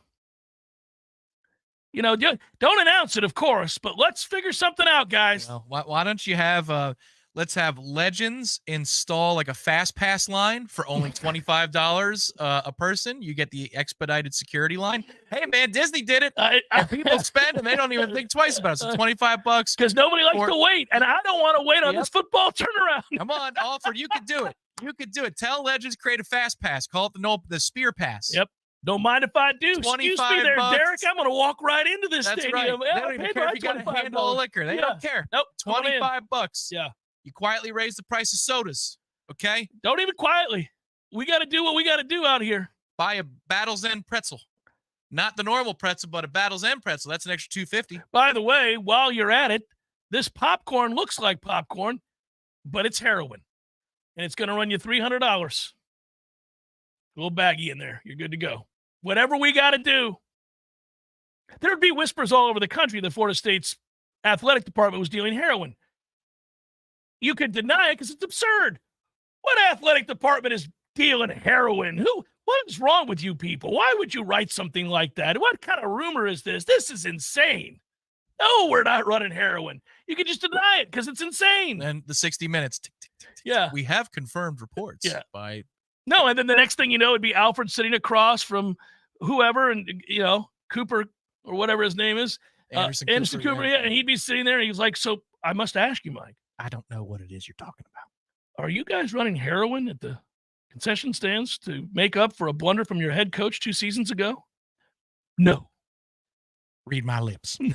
No. We are not. That's absurd, Anderson. That's absurd. Who in the world would run a heroin operation out of their concession stand? Why are you nodding, Director? What? I'm not nodding. We are not doing that. We would never do that. That's insane. Why? I'm offended that you've asked me. I'm going to have to ask you to leave. I can't fathom that this is a conversation we're having, Anderson Cooper.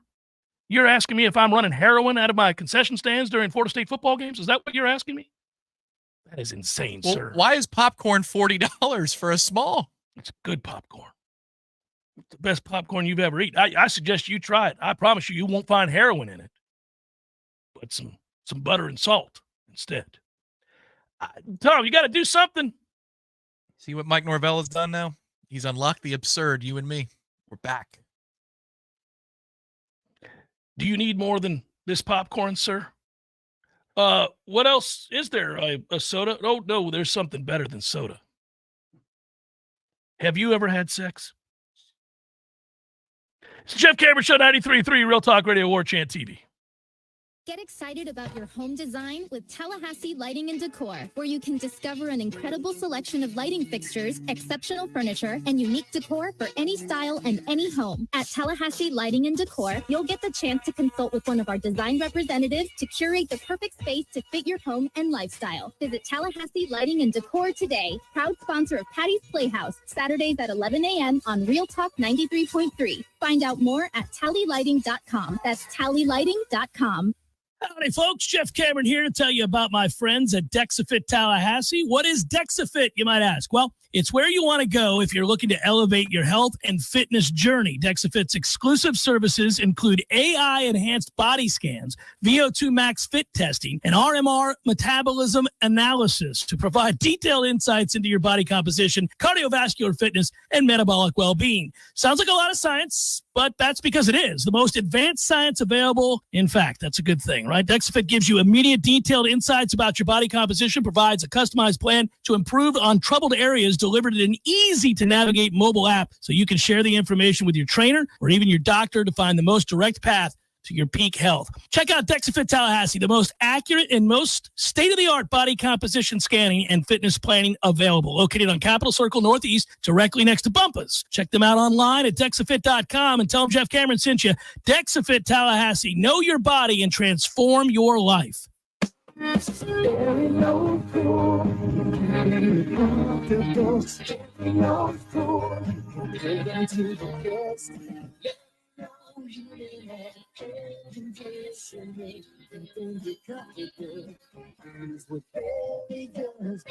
No matter how busy life gets, your home is the place where your family and friends show you they care and celebrate with you. That's why the professionals at Barano Heating and Air Conditioning always make sure your home is comfortable. Just like those who matter to you most, Barano will always be there for you. This is Tyler from Barano Heating and Air. Now you can schedule an appointment, purchase or renew your service agreement, or pay your bill from your mobile device. Any day, anytime, anywhere. When you turn to the experts at Carrier and Barano Heating and Air, online at baranoac.com. Florida license number CAC 1816186.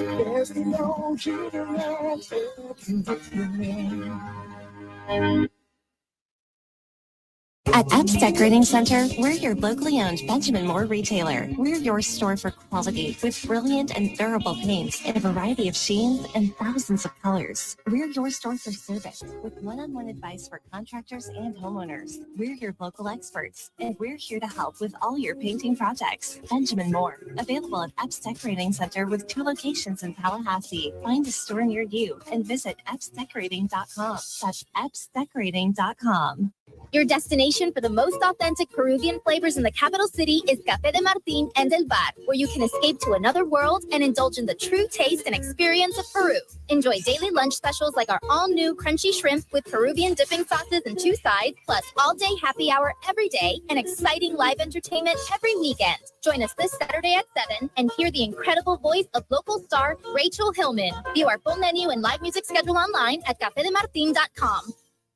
Science-backed, technology-tracked, and coach-led. Hey, Jeff Cameron here. You've heard me rave about the benefits of Orange Theory Fitness and the proven track record of science-backed interval training. Well, now Orange Theory Fitness has done it again, adding more ways for you to improve your health and look your best. In addition to the always great standard workouts, OTF has added Tread 50 and Strength 50 for those in the mood to just lift for an afternoon or attack those cardio goals for the day. Take the guesswork out of exercise. Make sure you're getting the most out of each and every workout. Orange Theory Fitness, location Midtown Tallahassee and Village Square Boulevard.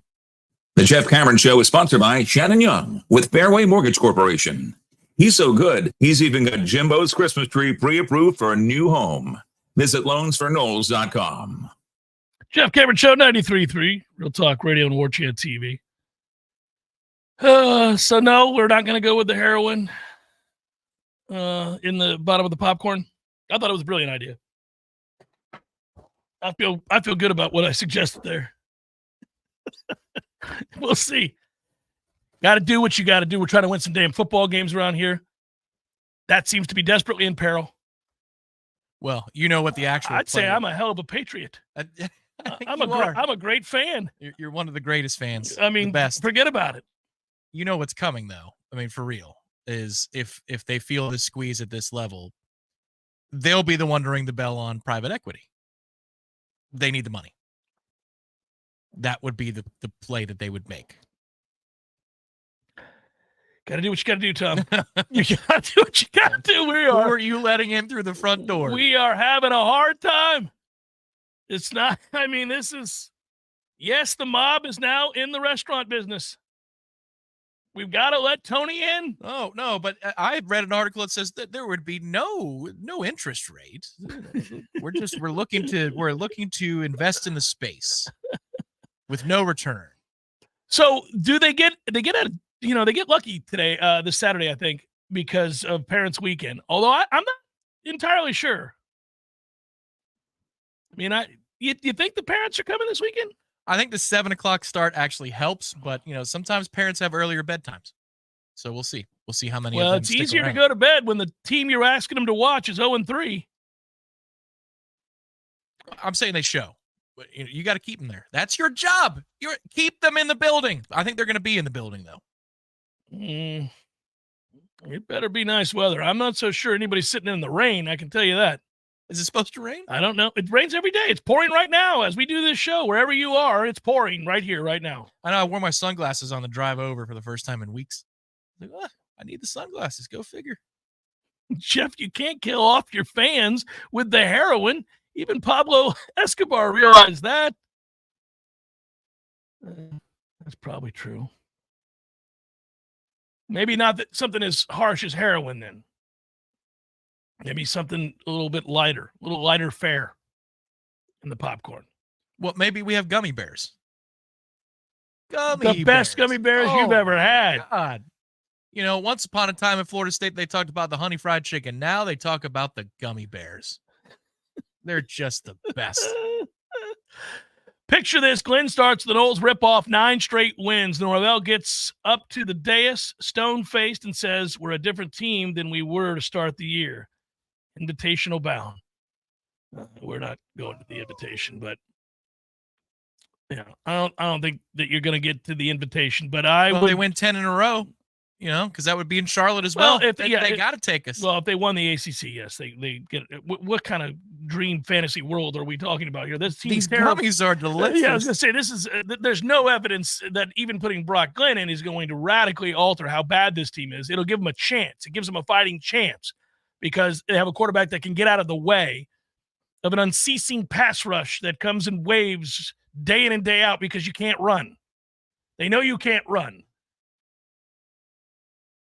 They laugh at the fact that you can't run. Dylan writes, the practice vid, you can hear the guy praising DJ like he loves him. Let's hear him compliment Brock. Well, yeah, sure. He did on Monday, but it wasn't about quarterback play. It was just about commitment level and the quarterback room. I'm gonna say this because this is what happens when you're in the midst of losing. And I have said this before. I said this about Jimbo. I said it about Coach Bowden way back in the day when we were entering into the lost decade. I said about Willie really almost immediately after we saw the product. These times where you have media availability, we all appreciate a media availability. We want to have media availability. But I think as a coach, you have to protect yourself because you get into situations where there's no way to explain away the awful football that we're seeing. And you're trying to be careful about what you say and how you say it. And eventually, the longer that press conference goes on or that availability goes on, you end up saying things that are absurd. And this happens all over the place. It's not, it's almost like there's a show on Warchant TV dedicated to these things. That's correct. That is correct. And the problem is it's one of those things where it's like, okay, I know we're bad. You know we're bad. You're going to ask me the many reasons why we're bad. There's only so many ways I can describe being bad. And after a while, I get into, like Jimbo did, promissory notes. I get into weird things where, I'm talking about the character of the kids and how good kids they are. And then I get into talking about, things like, everybody's got to ask themselves how committed they are. I mean, it just doesn't play well. And that's the thing. And I don't know. It's weird. I just think that you can be concise in these moments. We haven't played well. We haven't blocked well out on the perimeter. Obviously our offensive line has had some struggles. We've had some injuries there. It would be nice to have our 2 starting tackles back, but we're going to have to find a way to work around that. It's been tough. You get asked a question about a lack of communication. You just have to be very direct. Yeah, it's unacceptable. We see it each week. We're working to try to fix it right now. Very frustrated by that. We thought we put measures in place that would help alleviate that in practice. Clearly it's not working, and that's on me. Next question. Like, you can't, we don't need to meander into promissory notes and good character and, don't do it. Don't do it. Just, we have amassed quite the checklist in the last 7-8 years. Quite the checklist of things that not coach speak found, but things that coaches that have worn our polo have said when you go, ooh, and you just don't want any of those to pop up. You call it a bingo card if you want, of cliches where you go, that not seeing the big picture here, tone deaf. And one of those head coaches was very fast when he talked. The other one of the head coaches called guys war daddies. But both of them said a lot of things that you could put on a bingo card of things you just don't want to hear. And we could use some success on the field in the worst way to avoid any of those moments cropping up. That's what you got to find a way. I'm rooting for Mike. I am rooting for Mike to get this turned around. I think Mike has proven beyond a shadow of a doubt that he's a good coach. I've made that abundantly clear. I've also said that there's no getting around the fact that this is a nightmare. We're living through a nightmare right now. It's stunning to see the shift in what's happened with this football program from last year to this year. It's hard to contextualize. But I like Mike. I do think he's going to have to make a lot of changes to this staff. Perhaps this is exactly what was needed, to shake him out of whatever malaise there was that didn't allow him to see that there were holes in the process, in the way that we recruit, the way that we coach, the way that we practice. Clearly, you wouldn't be 0-3 right now against those three teams if there weren't real problems in the way you went about your business. Many of them were masked last year by a lot of great players, NFL talent players. We saw the draft. We know how many went. We know how many are playing on Sundays now, right? And you get credit for bringing those guys in. You do. I give you a ton of credit for not missing on those evaluations. You got those evaluations right, and you deserve credit for that.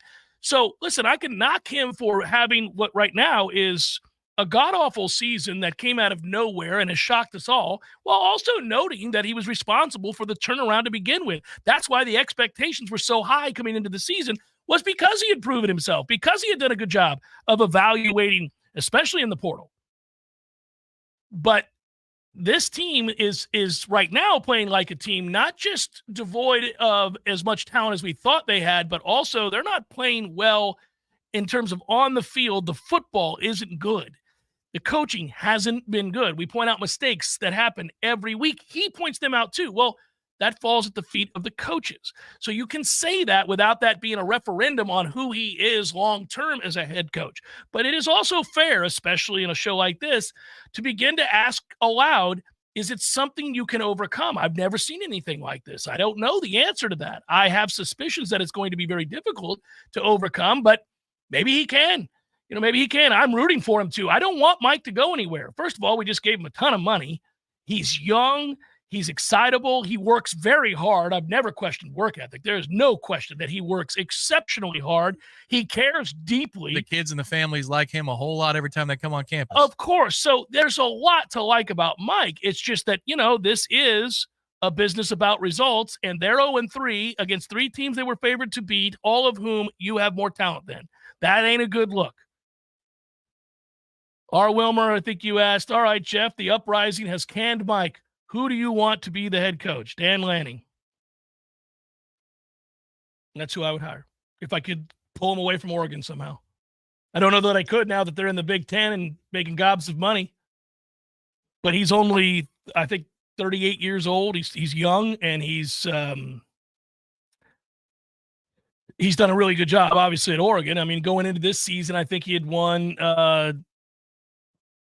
25 games. I remember reading the preseason write-up. I think that's correct. So he's like 25-4 or whatever he is. I mean, I didn't expect you to have a replacement ready and in mind. I did. I had one. I keep a list. It's a little alarming. Are you out? You didn't like how quickly I had? No. I was asked a question. Yes, you asked, but you're out on this? No, what I'm telling you is that I knew this answer before because last year we had to consider that Mike might take the Alabama job. So I began to formulate coaches that I would want us to bring in or go after. And Dan Lanning was very high on my list. You could argue we can't get him. Yeah, Alabama didn't. He said no. Nike's made it very difficult for him to leave Oregon. He rather enjoys the perks of being under the umbrella of Phil Knight. And for good reason. First of all, Pacific Northwest is gorgeous, especially when you're rich. Most places are when you're rich. But hey, man, that's but that's an answer. I would try to go after Dan Lanning. Can recruit, is young. He would succeed here and quickly. I don't like this. This is kings are killed kind of talk, Mr. Garrison. What are you doing? I'm just I don't like this. Hey, we're having a conversation. Things get spoken. All right. Hey, if you're an athletic director, that list better be. Could be Herman. You never know. Let him see the ups and the downs a little bit. He could be, but he could be Herman. Mm-hmm. We all loved Herman. Me too. I don't think so, buddy. I don't think so. It's so frustrating. It is, and it's difficult. It's difficult. They've added to the team. This thing continues to grow. How cool is this? My friends at Tried and True Consulting have added Rusty, another Knoll to the gang. Welcome in, Rusty. If you want to get involved with the ad program, the ad board, they're growing. They continue to grow. It's happening left and right. They're getting yeses all around town because they do good work. And they give 10% of their net revenue to the Battle's End. We need that 10%. Free ad board, ideal business. If you're a doctor's office, if you're a bar or a restaurant, auto repair shop, a dealership, any location where you have a waiting room of any kind or place where people watch the television. Let them come in and install this thing for free. It's no hassle. Give Don, Joe, or Rusty a call today, 844-464-6653. Your local news now. Criminals are committing fraud by changing property titles, even if someone already lives in the home. A study found mortgage scams were up 51% last year in the state of Florida. Some counties in Florida are trying to prevent this crime by offering a title alert program, but bills still need to be passed. For now, though, residents can contact their local property appraiser to check if they have a monitoring service that notifies people of any changes to their home title. The Decatur County Sheriff's Office has arrested 3 minors for social media threats against schools all in the last week. The slew of threats started Friday the 6th when someone made a verbal threat against Bainbridge High School. Decatur County School Police arrested a child for the threat on Monday. Then 2 more threats came out on Thursday. One was against Bainbridge Middle School. The other was against the middle school's homecoming event set for Saturday. Deputies arrested 2 more children for those threats. DCSO has not released the names nor the ages of any of the suspects. This is Rachel Anay with your Real Talk 93.3 local news update, brought to you by Macklemore Systems, Tallahassee's go-to Mac store. Check them out online at MacklemoreSystems.com. This is meteorologist Paul Trombley with your Real Talk 93.3 weather update. A flood advisory continues until 4 p.m. this afternoon. Chance of thunderstorms this afternoon. Otherwise, more clouds and sun. Highs level off around 87. Winds out of the southwest around 5 miles per hour. Lows level off around 71. Tonight, slight chance for storms. This report is brought to you by The Lawn Johns. For all your landscaping and lawn care needs, visit thelawnjohns.com.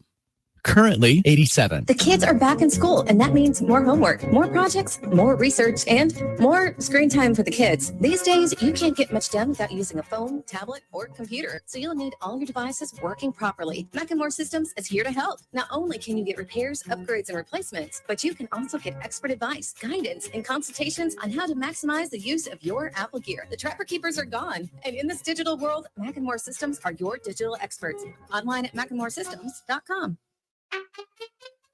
There he is. Haven't seen this guy since, what was it? Oh, shoot. U2 at the Sphere in Las Vegas, baby. Hey, how about that, man? Wasn't that fun? Good show. Good show. Everything about it. Nearly perfect. Nearly perfect. I had everything I could possibly want. I wanted one thing, couldn't find it, and I looked everywhere. No Cubans.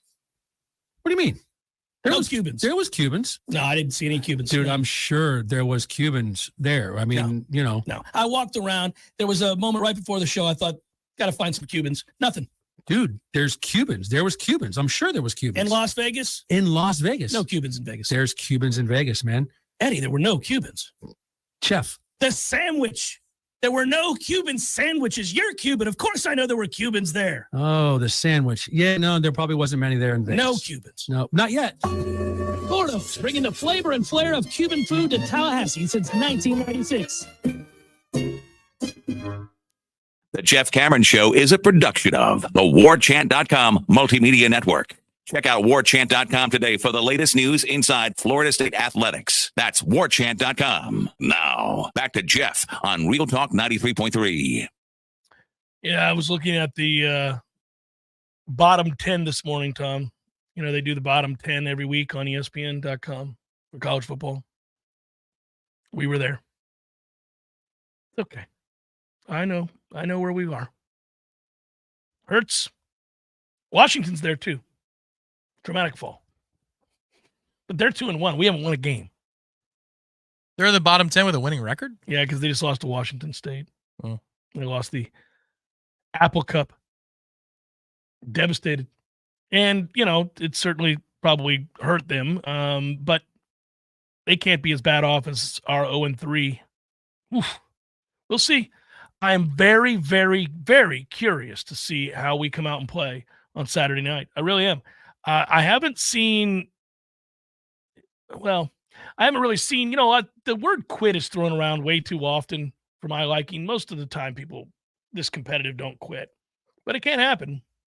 I've seen some questionable moments and efforts on a play or two or something along those lines, but I haven't seen like full on quit from a team where they're just not. You remember when we lost to Boston College and Jimbo was losing control of the program? They lost 35-3. They never showed up. They didn't even have to quit. They never showed up. They didn't even join the freight. So, you know, I think they'll show up. Defensive line showed up last week. I was nervous about the defense just before the half. You know, that sequence just before the half where you muff the punt. And, you know, Memphis is going in to score. It looks like they're going to. The clock management was a little weird there. Mm-hmm. But you saw body language between plays. I'm like, oh, no. And then they end up holding them. Then they go down the field in the third quarter and score. And you think, are they, man? I looked like they were teetering before halftime. Now Memphis hits one over the top, like a legitimate over-the-top play. They score. They didn't. To their credit, the defense kept fighting. And they've been on the field an awful lot this season. Yeah. And they keep fighting. I hope they still continue to do so. It's very difficult when your offense gives you nothing to hang your hat on. I do wonder at some point. This is another reason that I brought up the quarterback situation. You got to have these guys that will continue to fight. And if they don't think that you have any chance to put up more than, say, 12 points, 13 points in a game, I don't know how much they continue to fight. I mean, if they look over there and see that it's a helpless and hopeless situation, you've got added woes to add to the ledger of things that we talk about every week at this point. And you can also, more importantly, lose a locker room. I don't think he's lost the locker room. You know, people have asked me about that. I don't think he's lost the locker room. You will if you keep losing. It's a possibility, certainly. If you keep losing a bunch of games, the infighting occurs. People begin to point fingers. The pointing of fingers happens when you lose. It's natural. When businesses begin to lose money and are no longer successful, people want to know why. They begin asking, is this manager, is this department pulling their weight? What's happening, right? Well, same goes in football. Everybody begins to wonder why things haven't gone the way they wanted. And that's true of the workers, of the players in this case, right? Like, why should I trust what you're telling me is the thing that I need to do? Because you know what? I'm doing what you tell me to do every week, and we keep losing, and we're not productive in any way, shape, or form. So why would I listen to you? Now, I'd like to think that you have more integrity and character than that, but we've seen how this works. A lot of times guys tune people out. Well, on the other side of it is the fans, and they're saying, you know, why do we look like a bunch of freshmen out there? All I heard about was the experience we're bringing back in the trenches and, you know, at certain positions across the board on both offense and defense.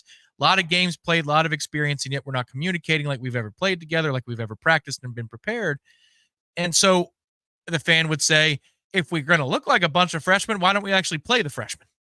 You know, why don't we play the younger players that can withstand the rigors of college football? Right. And Mike did send out a quasi-bat signal this week that sounds like they're going to give some younger players some more run. I don't think it's an all-in youth movement.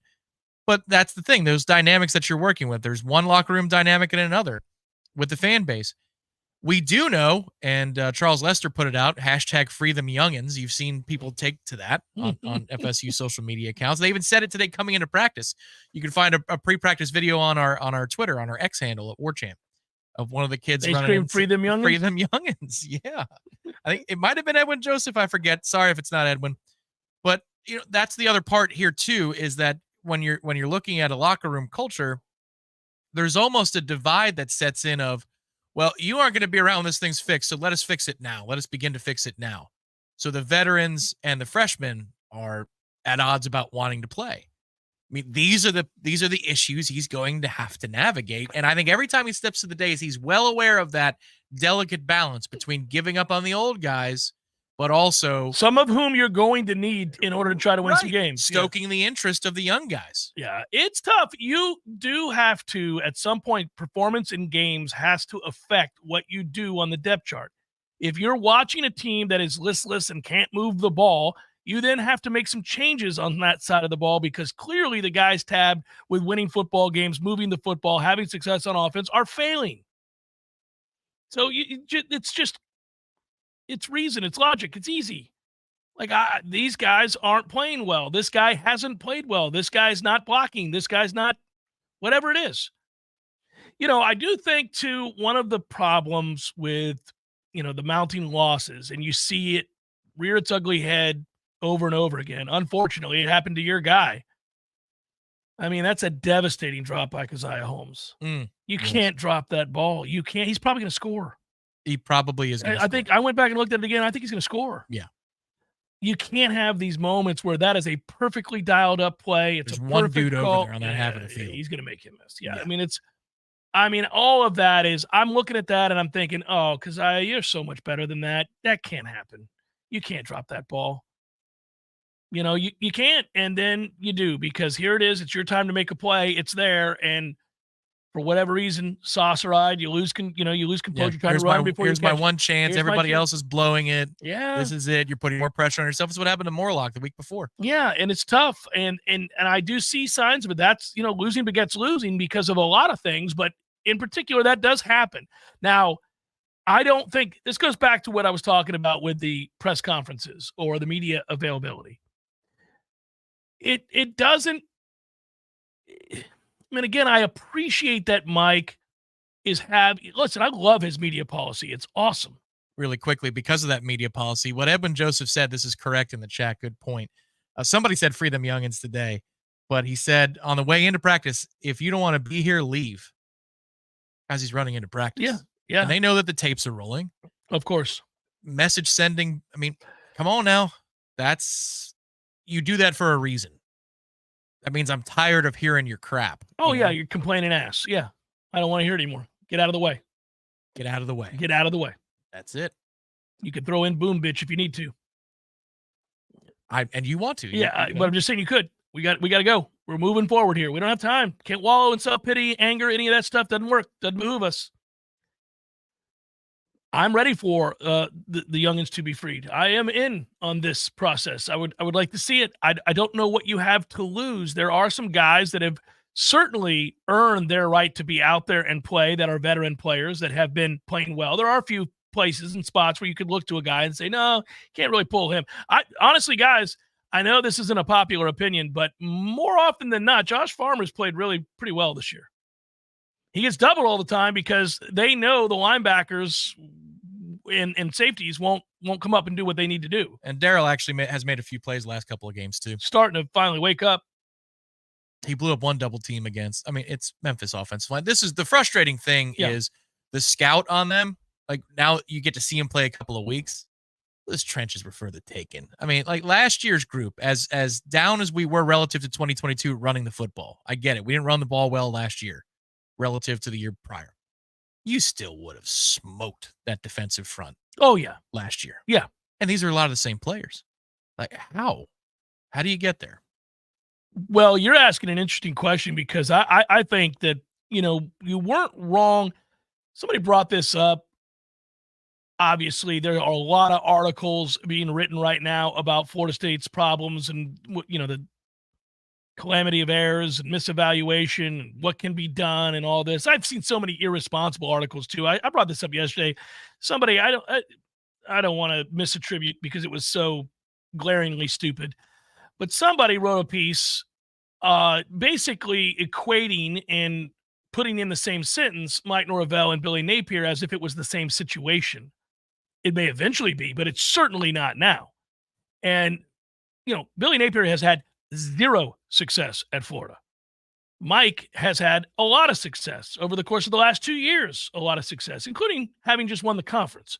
So don't do that, one. Two, if you're going to look at it from an administrative standpoint, Mike Norvell's in no danger of being fired. He can't be fired. Well, he could be, but they're not going to fire Mike Norvell because they can't afford it. It's a $65 million payoff to Mike Norvell. They're not going to do that.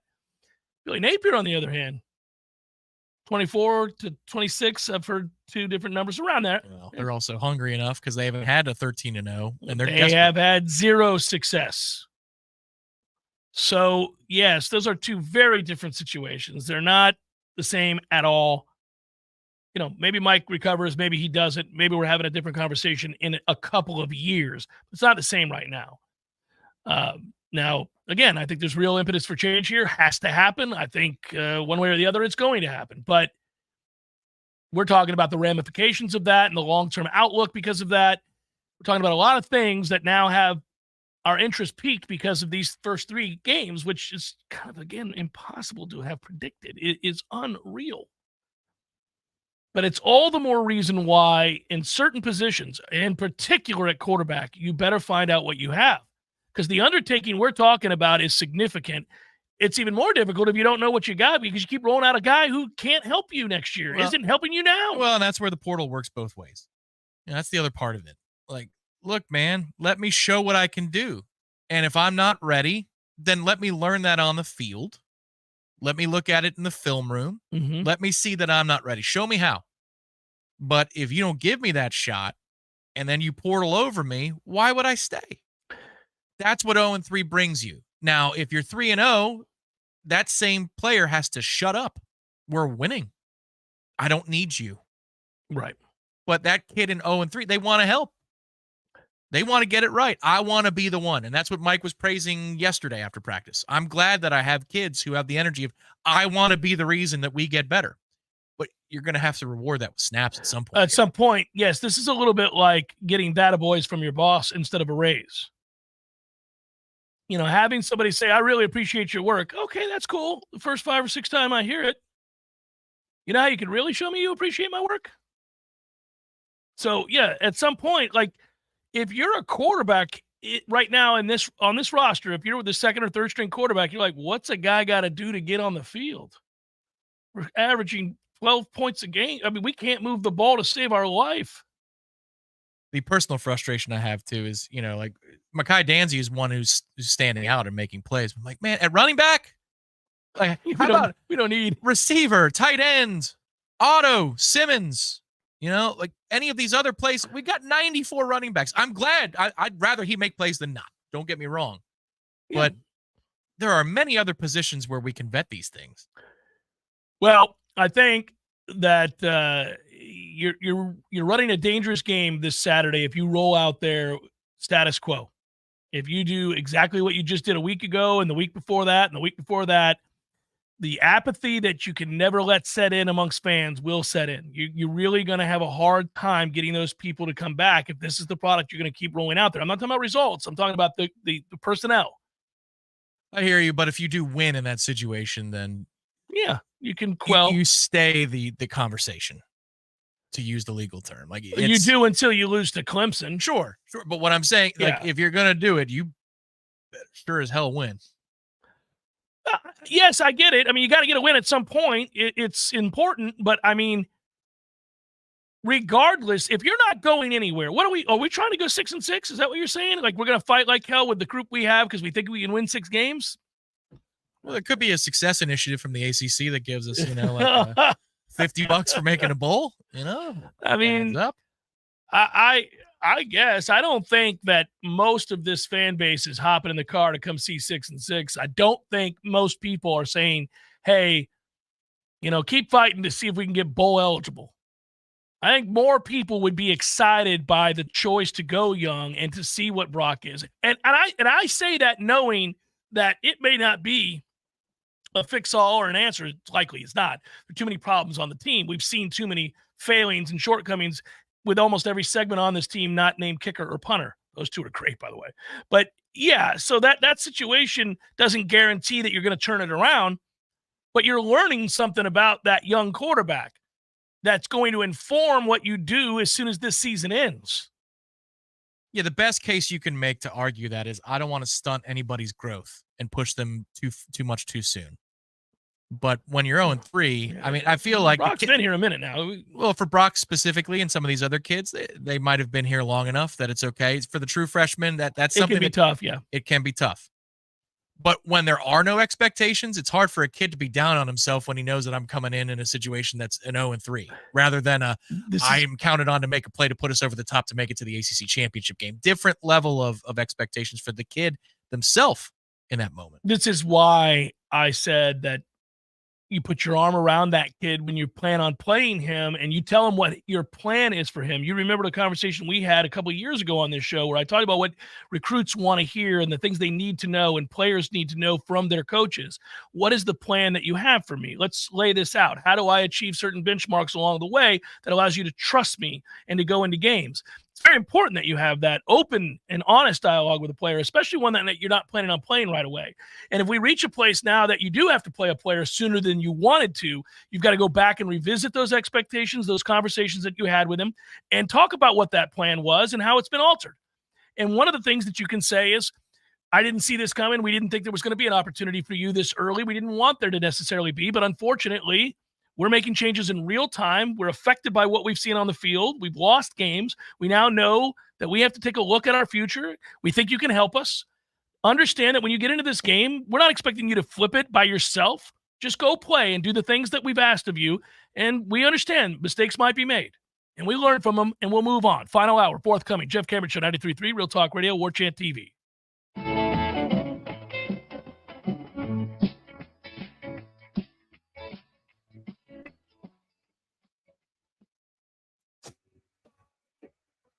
Roofing and construction services. Construction.com. We conquer all peaks. We fix those storm leaks. Call 850-766-134. T-Spark Enterprises. Roofing and construction services. T-Spark. T-Spark Construction.com. CCC 1331204. Games for Less, Tallahassee's largest selection of new and used games, as well as new and used consoles like Nintendo, Super Nintendo, Atari 2600, PS4, and PS5. You name it. Locally owned and operated since 1994, trade-ins are not only welcome, but Games for Less pays more for your trade-ins than the big chain stores. That's not all. Games for Less now buys and sells new and used vinyl records to boot. George loves the Beatles, by the way. Reserve all the new releases today at Games for Less, conveniently located in the Walmart Supercenter Plaza on Appalachian Parkway. Hey, fans, our partner ISF Inc. is a national management and IT consulting firm located right here in Tallahassee, Florida, solving the future for state governments through strategy, process, and technology. As a trusted advisor for state governments, ISF knows the importance of defining a clear and detailed strategy. Our friends at ISF can help your organization create a strategy that sets you on a path to success. ISF, your vision plus our expertise brings your brilliant ideas to life. Visit ISF.com to learn more. ISF, solving the future. Pinch A Penny Pools has the largest selection of premium hot springs hot tubs in the city. You might even call it Tallahassee's Hot Tub Hub. 12,000 square feet of hot tubs, with over 50 of them on site. Over 20,000 gallons of tub capacity to choose from. That's 4,620,000 cubic inches of hot tubs. But I digress. So why should you own a hot tub from Pinch A Penny Pools and Spas, you might ask? Well, I'll tell you. Number one, health benefits, of course. The healing powers of soaking in a hot bubbling pool of water go back centuries. Google it. Number two, Pinch A Penny has hot tubs with technology called Freshwater IQ. It gives you real-time chemical readings and tells you exactly what to add to keep the water at peak perfection, with automated analysis to help you control the chlorine and pH. It's hot tubs for dummies. Sign me up. Number three, they have the best prices, of course. Plus, you get a free accessory and no interest financing. Easy peasy. But if you don't want to take my word for it, check them out yourself. Pinch A Penny Pools and Spas. Locally owned, locally operated, and the easiest way to find relaxation at home. What will the Noles do to follow up an unconquered 2023? Warchant.com, the market leader in FSU football and sports coverage, is the place to find out. Join the largest FSU fan community and talk Seminoles sports in Warchant's Tribal Council and premium recruiting message board forums. Enjoy cutting-edge team coverage led by managing editor Irish O'Fell and lead writer Corey Clark, and inside scoops on the transfer portal and recruiting classes with Michael Langston and Matt Lassere. Backed by the best national recruiting network in On3, there's no debate. Warchant.com's your ultimate Seminole sports source. Sign up today. Coming up next, more of the Jeff Cameron Show. Live and local on Real Talk 93.3. WVFT, Crescent, Tallahassee. Your sports action update on Real Talk 93.3 with all the latest odds from Vegas. Brought to you by Fulmar's Pawn, Gun and Gold. More than you might expect with 2 great locations in Tallahassee. Florida State 0-3 to start the season after the loss to the Memphis Tigers, 20-12 on Saturday in Tallahassee. Memphis in that one was a 7-point dog. Florida State laying 2 points against the Cal Bears on Saturday at Doak Campbell Stadium, where the total is 44.5. Florida Gators on the road at Mississippi State, 5.5-point road favorites. Total 58 at Davis Wade Stadium. Miami laying 16.5 at South Florida on Saturday at Raymond James Stadium. Monday Night Football for the Jacksonville Jaguars. They're a 5.5-point underdog at the Buffalo Bills, 45.5 the total. Bundle and save with Progressive. Progressive.com. For more sports betting news and information, go to VSIN.com. Mike Sennett, Real Talk 93.3. Hi, welcome to Staples. Hi, I hear Staples can print everything for my business. Sure can. And the quality is guaranteed? Absolutely. Plus, you'll beat any price quote. Is that right? For sure. How about this one? We'll beat it. Can you print menu signs and flyers? Sure can. How about blueprints? No problem. What about red prints? Not a real thing. What if they were? We'd print them, and they'd look amazing. Now at Staples, print more, save more. Up to $150 off your print purchase. Ends 11/2. Exclusions apply. Visit staples.com/print for offer details and staples.com/price match for in-store price match guarantee. Hey, I can't wait for golf this weekend. How about you? Time flies. Love you, man. Oh, don't forget your knee brace again. We aren't in college anymore. Moments together matter, so help protect yourself from RSV. If you're 75 or older or 60 plus with a chronic condition like asthma, COPD, heart disease, or severe diabetes, you're at higher risk of landing in the hospital from RSV, and there are no prescription RSV treatments. Check eligibility and schedule your RSV vaccine at vaxassist.com. Sponsored by Pfizer. Your AC unit decides to give up the ghost. It doesn't always pick the best time. But no matter what time, day or night, or day of the week, you can call E&B Heating and Air Conditioning. We'll be out to bring your AC unit back to life. We've been repairing and replacing heating and air conditioning systems in the North Florida and South Georgia area since 1974. So when your air conditioner stops working, call E&B Heating and Air Conditioning to the rescue. Siri, tell me a joke. I once stayed up all night wondering where the sun went, and then it dawned on me. All jokes aside, the trained professionals at Mac & More Systems are serious about Apple products. For all your Mac repairs, call Mac & More Systems at 894-3622. 894-3622. Let's be honest, we all have way too much stuff. Maybe your storage closet is full, your garage is full, or the guest bedroom is a mess. Call Southeast Portable Buildings, 580-6400. Or visit them online at southeastportablebuildings.com. Barman, you look so twisted. What did you do now? Well, Hank the alligator needed his teeth brushed, and when I bent over to give him a scrub, my back popped like an afternoon lightning storm in Florida. And now I can't even stand up.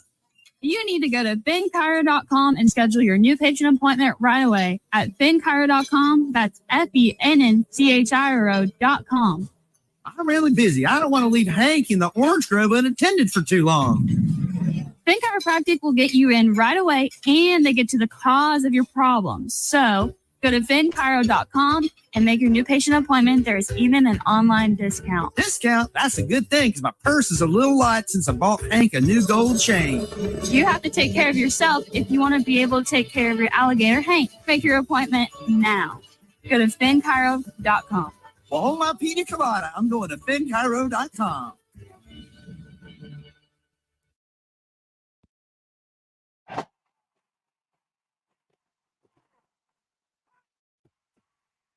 Live from Florida's capital city, this is the Jeff Cameron Show, brought to you by Orange Theory Fitness on Real Talk 93.3. Now, stop what you're doing and listen closely. It's time for the Jeff Cameron Show in 5, 4, 3, 2, 1.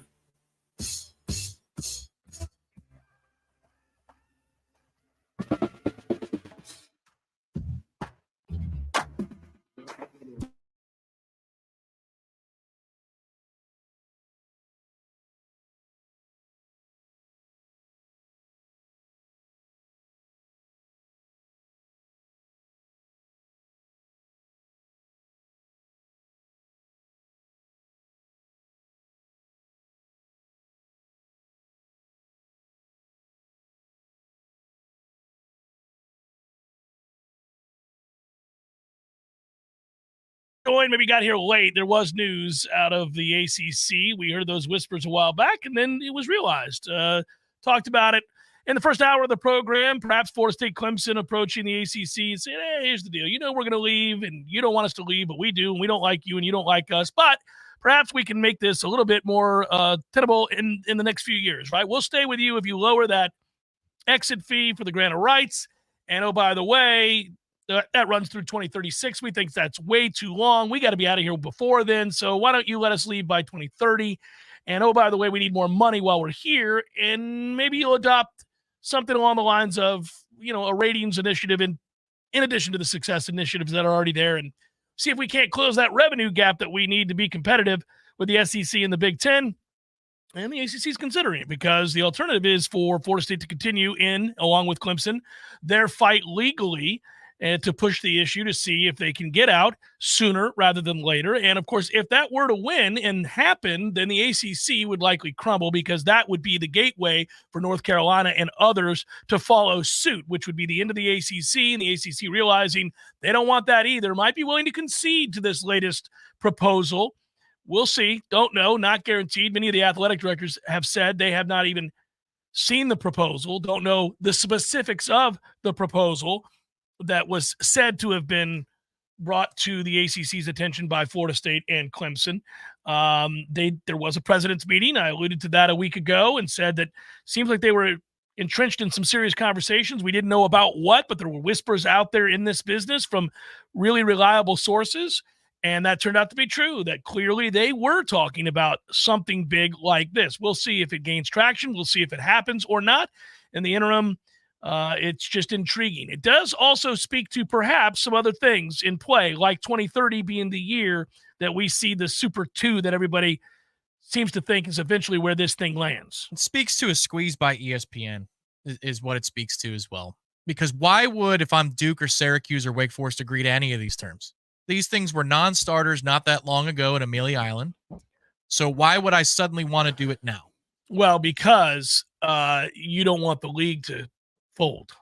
Correct. Leaving you as an independent to try to find a new home and not making anywhere close to what you're currently making. Also, an interesting nugget there for the future of college athletics in the Hale and Adelson article talking about how brand power may be a subset of your revenue payout in the future, moving forward in whatever new brave new world we have in college football. But why would I listen? Broad question. Well, here's why you're going to listen. Because I, as ESPN, am saying I'm not re-upping. Correct. We're not doing it. Yeah. Not without Florida State or Clemson. Yeah, we have to know they're going to be here. Yeah. So the ACC would be feeling the squeeze legally from us, but then also from a negotiation standpoint from Bristol. That would be the reason that they would come off of these non-starter positions and not complain anonymously in any of these articles that Florida State and Clemson are on crack. We've come a long way from this is ironclad, will never be removed. You're stuck here until 2036. I don't think so. We're going to get more money and we're leaving long before 2036. That's what's going to happen. And that's why Florida State and Clemson eventually advocated for themselves, because they seek to compete at the highest levels. Now, Florida State is in the midst of a disastrous season, so anytime an article like this comes out or anytime a discussion like this is had, of course, the pile-on effect is in play. Everybody that hates Florida State within this conference and outside of it say, well, why don't you try winning a game? Sure, whatever. Have your fun. Bottom line is we won all of them last year. That's fine. The point is, I don't worry about all that. I don't care about any of that. Florida State's brand, while currently obviously being sullied with this 0-3 start, is still as strong as ever on the heels of that incredible run last year. So the Noles are still going to be sought after when this all shakes out. We know that. And nothing that happens this year is going to change that. Your brand and your asset, what you are, is not a season, not a national championship season or one that is like this. You are a collection of seasons that tell you you're part of the elite cachet in college football over the last 50 years. It'll be interesting, though, because if we slide for a few years and then Wake Forest, the fastest growing brand in America, continues on its trajectory, maybe we do intersect at some point. You did a very good job of sounding serious enough for me to take you serious, only for you to go with the Wake Forest thing. And I'm getting more at bats now. We have a third hour. That was really well done. I was like, oh, what's he going to say? I'm going to go. Okay, he's joking.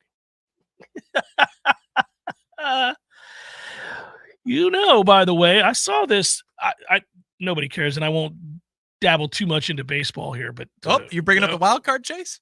A little bit. Okay, I'm bringing up something else up. This shocked me. I bet you didn't know this, and I don't know that you've read it. Maybe you have. Bobby Witt hit his 30th home run. Okay, you saw that, right? He's 24 years old, good young player. Do you know he's the first shortstop to have back-to-back 30-30 seasons in the history of baseball? Only because I recently saw it. It's not like I'm monitoring, hovering over these stats, but it was a headline. Yeah. Doesn't that strike you as absurd? Wouldn't you thought of A-Rod or any number of other very athletic, powerful? Half of A-Rod's career, he had to play next to a better shortstop in Derek Jeter than himself, so he had to play at third base because Jeter's infinitely better. The opposite is true. No. Sorry, the captain is a better shortstop than Alex Rodriguez. Anyhow, you would not have thought. No, our guy maybe would be one. Lindor, he would be a candidate over the years. Yeah, he's a really good player. He might be 30-30 this year if he could ever play again. But, it is, and he's 24. I got to see him play Bobby Witt this year in Fenway. He's really good. That's a good club.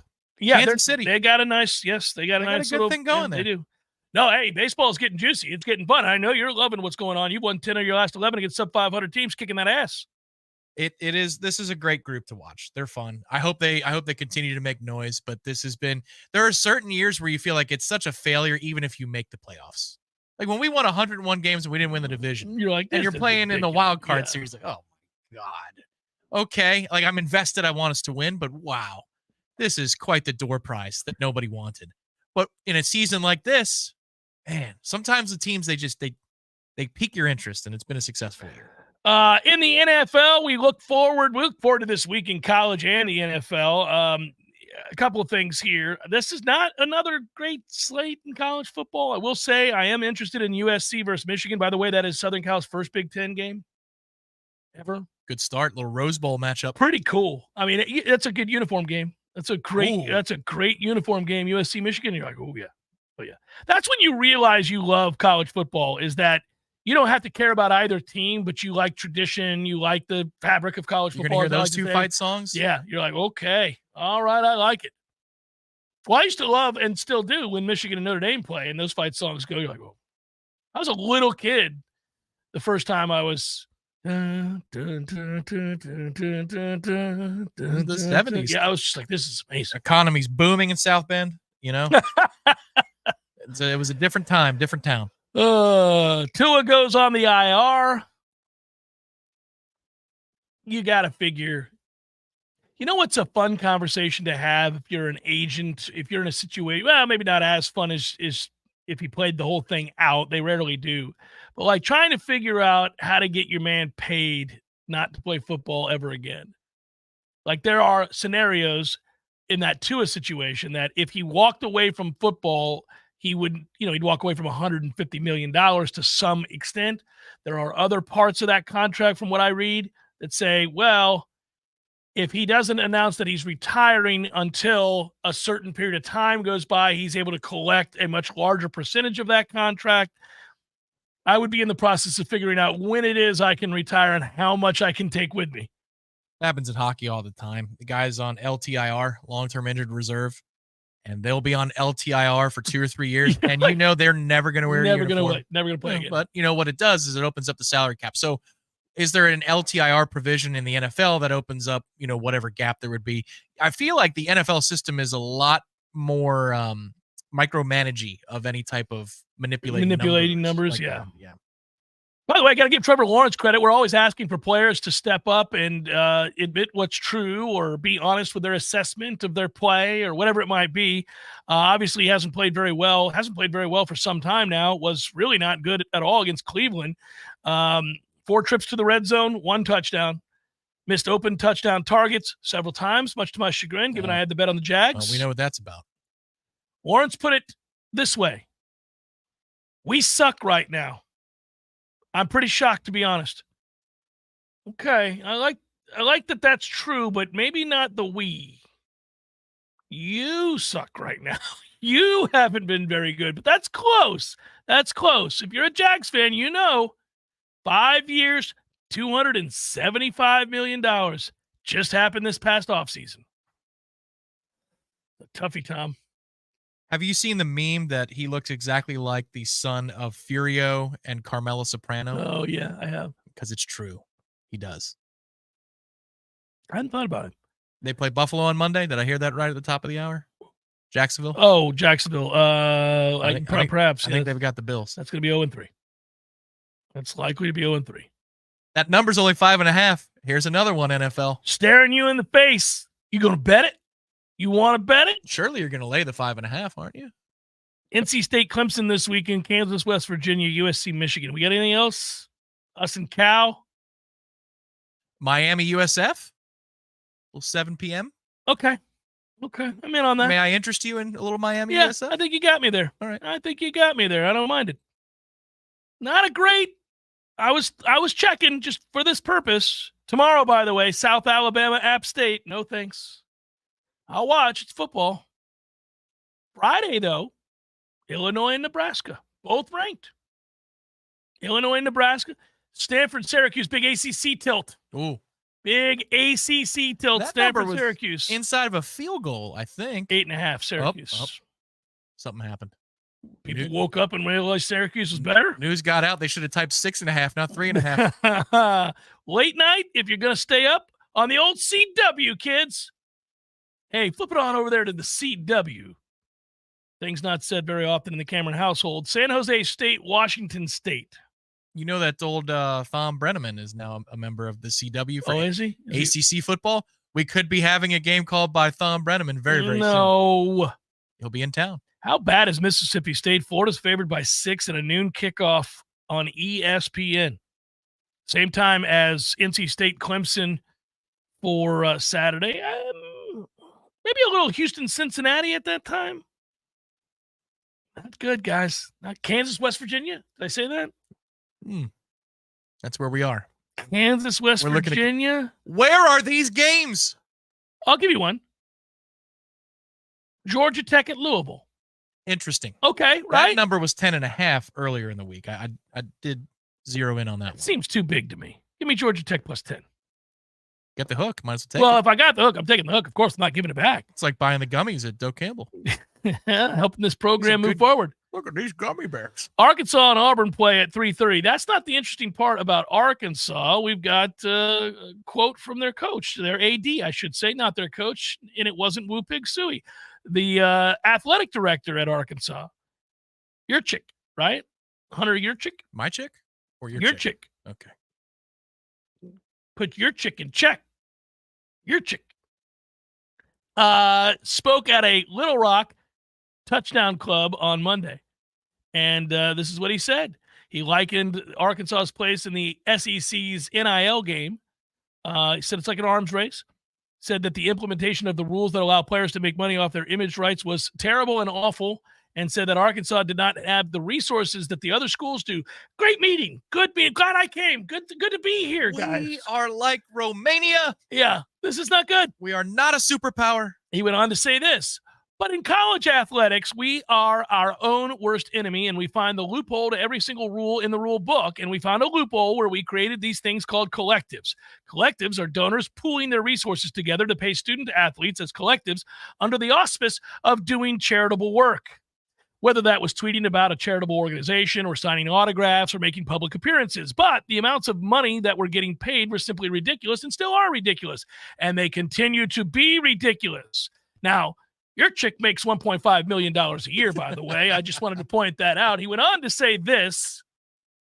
I'm going to make it so easy for you, all of you. If we can get 10,000 households across the great state of Arkansas to give $100 a month in perpetuity, we would be in the NIL game from a football perspective. It's that simple. We can't just say the Tysons and the Waltons and the Stevens and the Hunts, they'll take care of it, because they're not taking care of it. They are so incredibly generous, mind you, and they've done so much for our great program. But if we're going to get a handle on NIL, guys, and remain competitive, we need to rally the people across the state of Arkansas. We really got to take some pride in these Razorbacks. Your check is asking for an annual donation of $1,200 from those households, if you're doing the math, and that would add up to $12 million. There you go. I wonder if they'll ever start coming for the coach's money in terms of when they set the budget for these things. Because the salaries in the last 10 years have gone astronomical. We can incentivize coaches' salaries and say, here's the deal. Your base is $4 million. You could make up to 12 if we win the national championship. Right. And oh, by the way, if we go sub 500, you owe us $9 million. Well, yeah, somebody be in the red this year. Oh, man. And again, this is, I'm not trying to reach in people's pockets, but what I'm saying is they didn't have anywhere to stuff the money, so that college coaches were starting to get more compensation than NFL head coaches. Yeah. And they're building $100 million football-only facilities. They got nowhere to stuff the money because they know it's ridiculous. They know that players should be included in the equation, but now they've all gotten used to where this money is being directed, and so they're asking the fans for more. Because it can't be about your own budgetary stuff. You got to keep all your sports, and the fans are going to be the ones that have, to pay $20 extra a game now for every game. Little surcharge for everybody.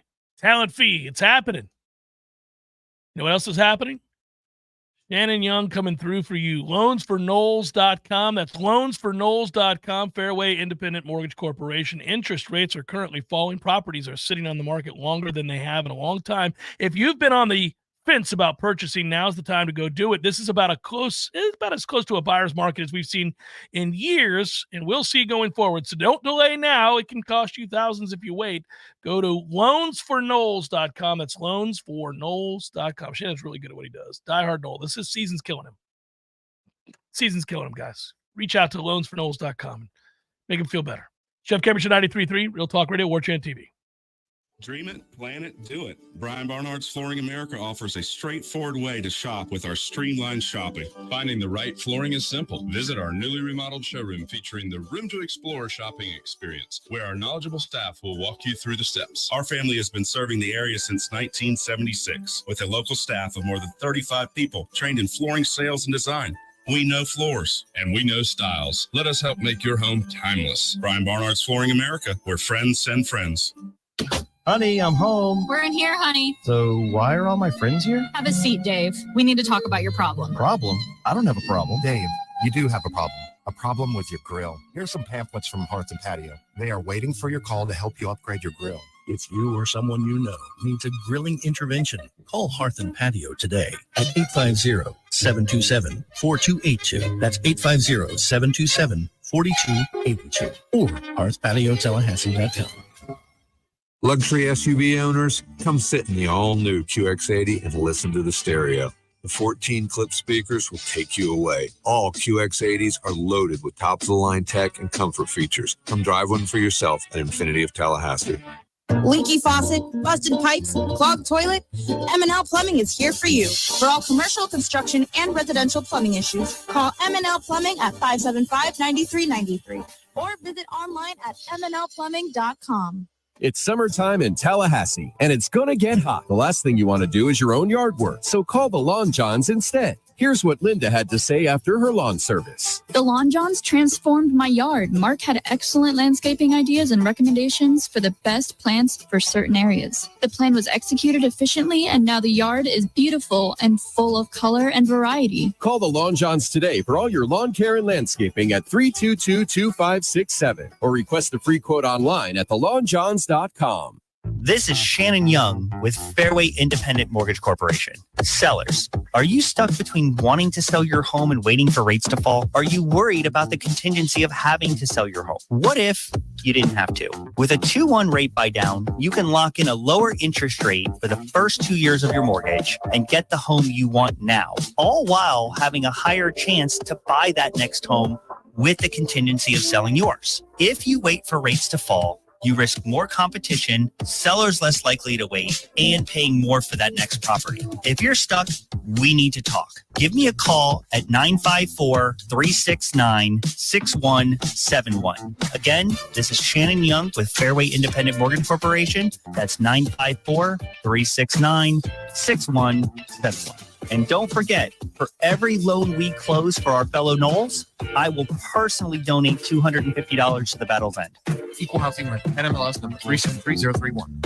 Attention! If you owe money to the IRS, this is an urgent message. The IRS is cracking down by sending out heart-stopping letters, aggressively garnishing paychecks, seizing bank accounts, and putting liens on homes and businesses. They call it enforced compliance, and you better watch out because penalties and interest on unpaid taxes compound daily, making it seem impossible to ever get out of debt. Don't let the tax debt destroy your life. You need to call Optima Tax Relief, the #1 tax resolution firm. They're experts in the Fresh Start Initiative, one of the biggest breaks that the IRS has ever offered. If you qualify, you could save thousands. Optima's resolved over $1 billion of tax debt for their clients. A+ rated with the Better Business Bureau, they'll fight to get you the best deal possible. Call Optima now for a free consultation. Call 800-467-2766. 800-467-2766. 800-467-2766. Optima Tax Relief.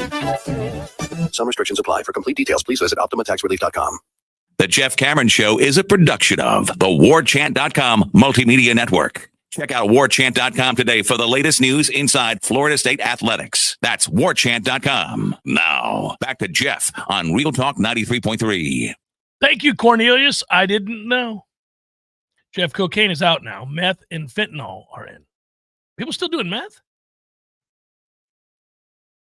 I thought you would have figured out by now that meth's not good for you. Like syndication, Breaking Bad still has an impact. If you look around every now and again and you see somebody on meth, it doesn't look good. You know, back in the day when I was young and impressionable and thinking about whether or not I wanted to do drugs, I always looked towards the drugs that looked like people were having fun while on them. Meth, on the other hand, people chronically itching their skin, teeth falling out, looking gray. Doesn't look like much. Doesn't look like something I want to get into. Just thought, no good. No good. Doesn't look like that's real functional. I'm not having fun with this. Just saying. So I'm surprised it's in, Cornelius. I'm surprised there aren't other drugs that have taken over for the meth. Because even drug addicts can go, guys, we want to have any time left to do some drugs and have fun. We can't keep doing this. We're all going to be dead, and this is not a good look. We're going to have to switch to something that gives us 20 years worth of drug doing. None of us are going to last 20 years on this meth. We're not going to make it. Got to do something different. Figure it out. Let's see. Would you take Cal this weekend? People are arguing this week about whether or not they're going to take Cal.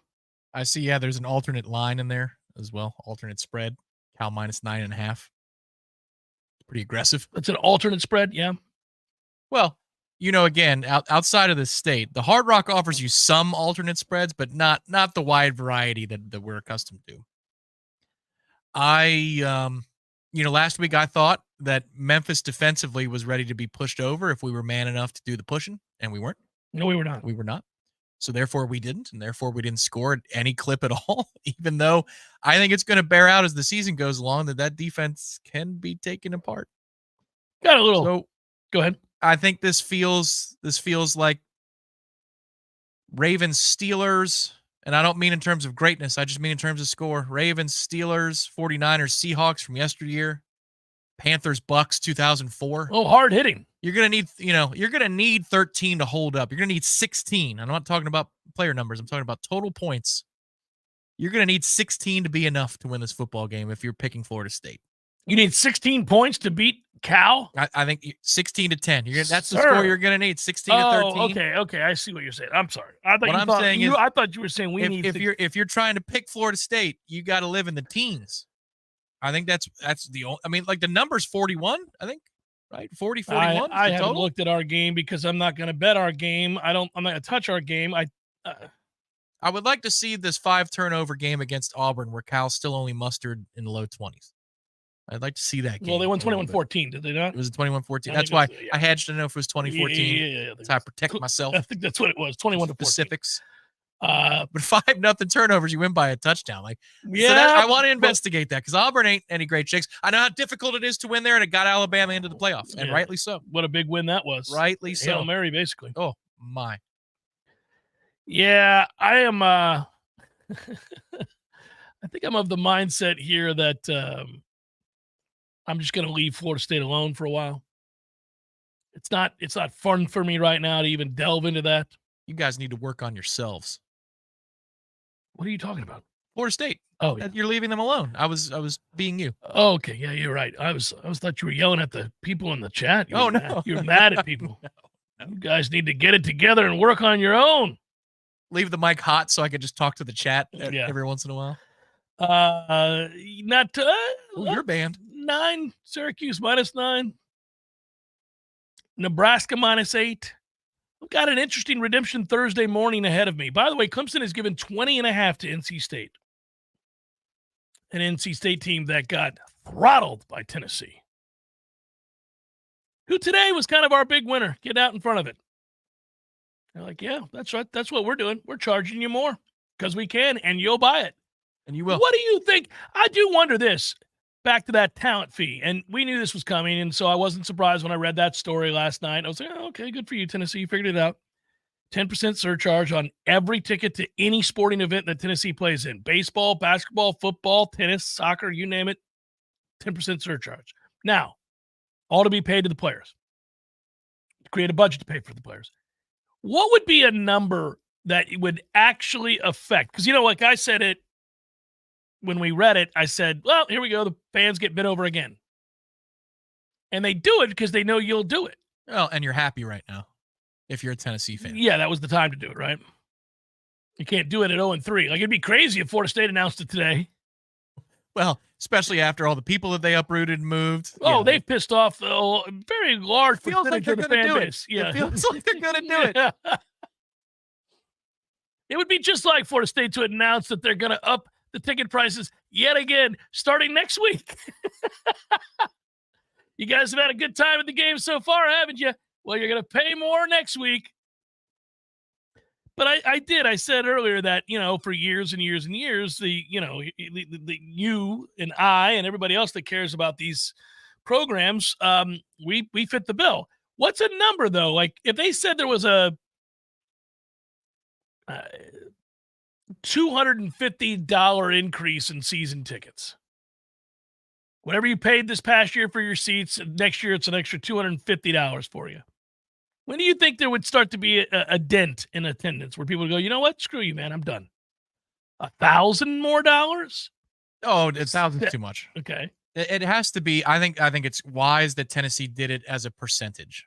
Yes, because you don't want to say it's a number, right? There's a large segment of the fan base that I think $400 or $500 up front more per year is just too much. You can't take on that burden. Yeah. Maybe you can spread it across a year, but I mean, look, when they were making these moves, your dad knows the numbers and the choices he had before him for different plateaus of numbers. That's right. They're asking for more upfront contributions. They were. Right. I mean, those numbers aren't astronomical in some areas. Maybe for some seats they are pretty high. Yeah. But I mean, they're already doing this. And they already have studies and data on how many people are willing to say yes. Florida State has brand new data on how many people are willing to pay an extra $10,000, an extra $1,000, an extra $2,000 in order to sit where they want to sit. Well, the modern football stadium, as we've said before, and the fan experience for a college and even pro football game is changing. The expectations are changing greatly because of what you have, what's available to you in your own house. It used to be that you all knew that guy who had a man cave. He was the guy who had a man cave. Now everybody has a man cave. Everybody. It's their den. It's whatever. They all have it. We all do, because you can get a big-ass flat screen for next to nothing Everybody's got one. The only thing you're spending money on now are really nice seats or a couch. The TV is no longer the thing. I remember back in the day when I got my plasma television. I bought that. Remember that?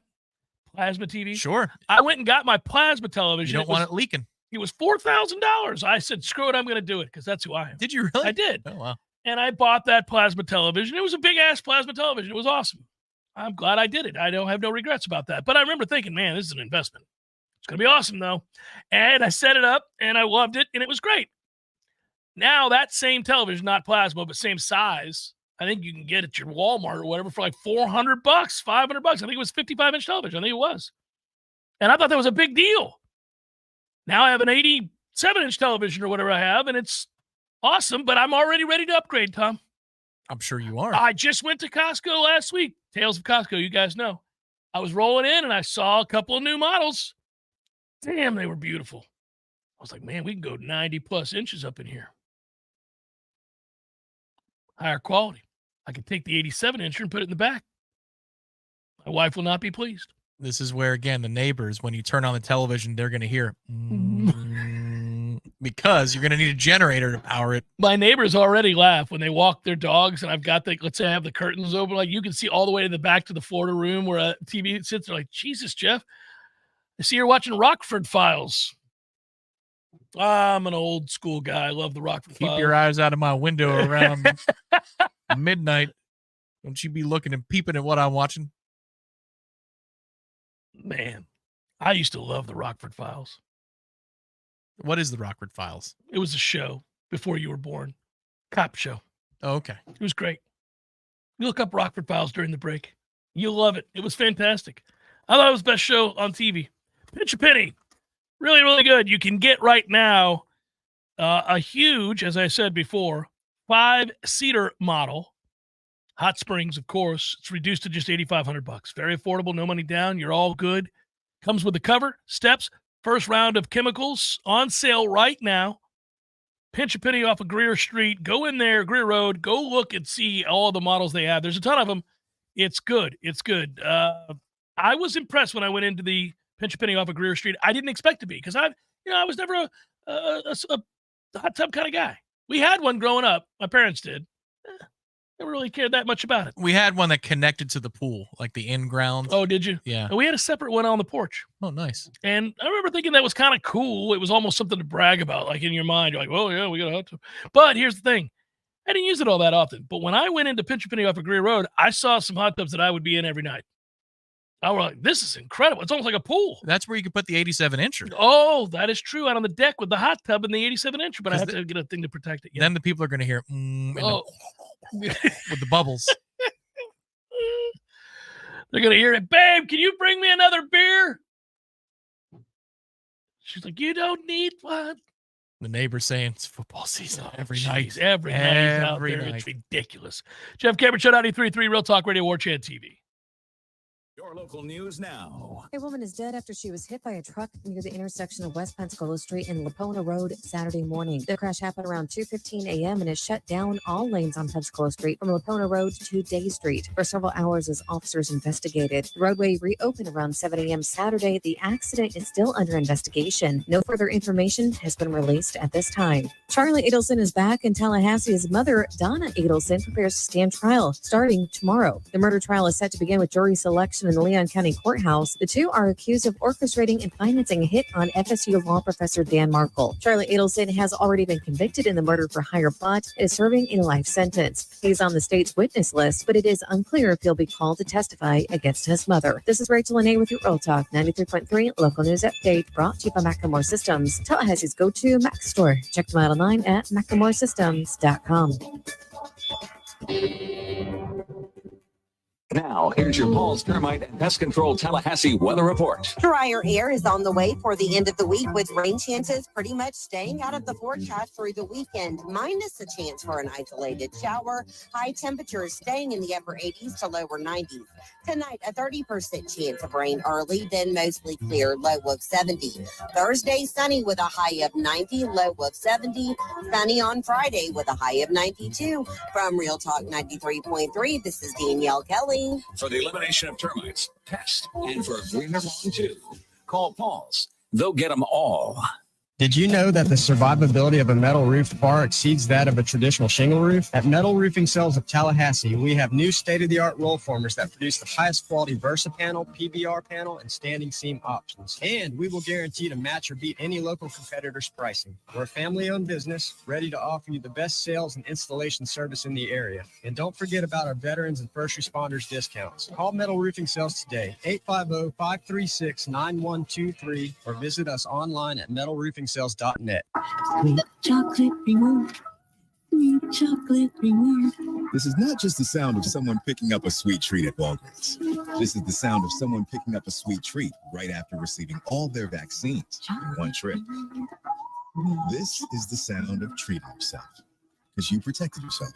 Stop by or schedule both your flu and COVID-19 vaccines today and grab yourself a sweet treat while you're at it. Vaccine subject to availability. State, age, and health-related restrictions may apply. Mom, meet Sarah. From first-time Nana moments. Come to Flight 101. To annual girls trip moments. Your can't-miss moments are worth protecting against RSV. If you're 75 or older or 60 plus with a chronic condition like asthma, COPD, heart disease, or severe diabetes, you're at higher risk of landing in the hospital from RSV. And there are no prescription RSV treatments. Check eligibility and schedule your RSV vaccine at vaxassist.com. So where should we go next? Sponsored by Pfizer. The Jeff Cameron Show is sponsored by Shannon Young with Fairway Mortgage Corporation. He's so good, he's even got Jimbo's Christmas tree pre-approved for a new home. Visit loansforknowles.com. Jeff Cameron Show, and it's just a Balls McWednesday. But soon we move into the last part of the week. I get excited, and that gives me a reason to say this, Tom. Where are we going to be on Saturday for the big Cal game? Well, I think we're going to choose a brand new spot that we've never been before called Hotel Indigo. I don't know if you know this place. We love Hotel Indigo. It'll be 4 o'clock to 6 o'clock. The gathering will be atop the roof. If it's a little warm, we can gather inside where the air conditioning is excellent. I think you would rate it as excellent as well. Love the air conditioning there, yes. You're picky on the air conditioning. They live up to the billing. I'm not having it. Multiple televisions going, games going on. Awesome food. They have registered sausage there, which you can crush with some chips on the side and a full bar. It's a great setup. Go get your pictures. Outside on the deck too, overlooking Doak Campbell Stadium. We'll have a pregame show in the morning, the meet and greet in the evening, so we can all go through it together because we're all one family and all one team. Charlie Clark writes, now with a paid college roster, does going from 13-0 to 0-4 become 4 cause? Like getting handsy at a bar in Columbus with Not Your Wife, or going to Destin with Not Your Wife used to be 4 cause. That's funny. I don't know, buddy. I did say it's going to get uglier and uglier for the player. That's what happens, right? Now you're getting paid. You will get booed. You will absolutely get booed. Jeff, do you have a relationship with Mike outside of work? If so, do us a favor and have a heart-to-heart with him. Please, sir. This is from Kelly. Well, I did that on today's show, Kelly. I was speaking to him on today's show. As far as, no, we don't go play golf together. We don't go out to dinner together. We don't, hang out. But I do know Mike beyond professionally. I mean, I will say that we have conversations that, would reveal a little bit about each other's families and personalities and all that other stuff. But no, could I call Mike? I could call Mike, but I'm not going to call Mike for this. Hey, Mike, Jeff, just thought I'd add to what I said today on the show. It was just bothering me on the way home. Listen, buddy. Can you imagine? Jonathan says, I want to publicly recognize my Seminole Boosters rep. That organization is taking this very, very seriously, and I have confidence they'll influence the requisite fixes to get us back on track. Good job, Jonathan. Okay. I will tell you that there are a lot of, speak English. There are a lot of very serious donors who are very concerned and need to see something change.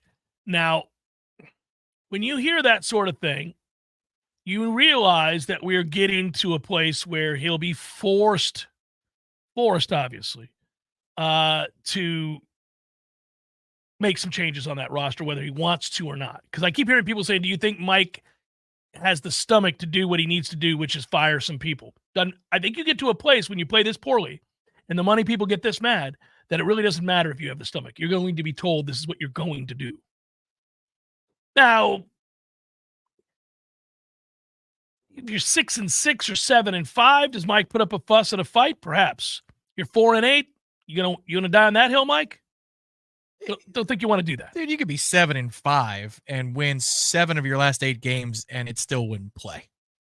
It wouldn't play. Running it back with the same staff, it wouldn't. People would be furious, and they'd be rightfully furious because those 7 wins in your last 8 games in this fictional scenario aren't going to recoup the losses in the recruiting class that you would suffer between then and now.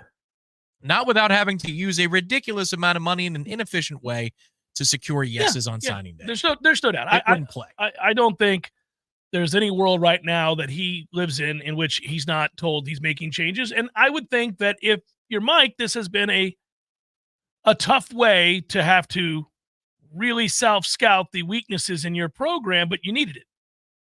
You needed it. And listen, again, I don't think it's going to be a good look for Mike. I don't think it's going to sound very nice either on Saturday evening if he rolls DJ out there as the starter. I hate it for DJ in a weird way. I'm not like, you know me, I'm not crying a river for the kids that are now making a lot of money. I'm like, hey, that's tough luck. Play better.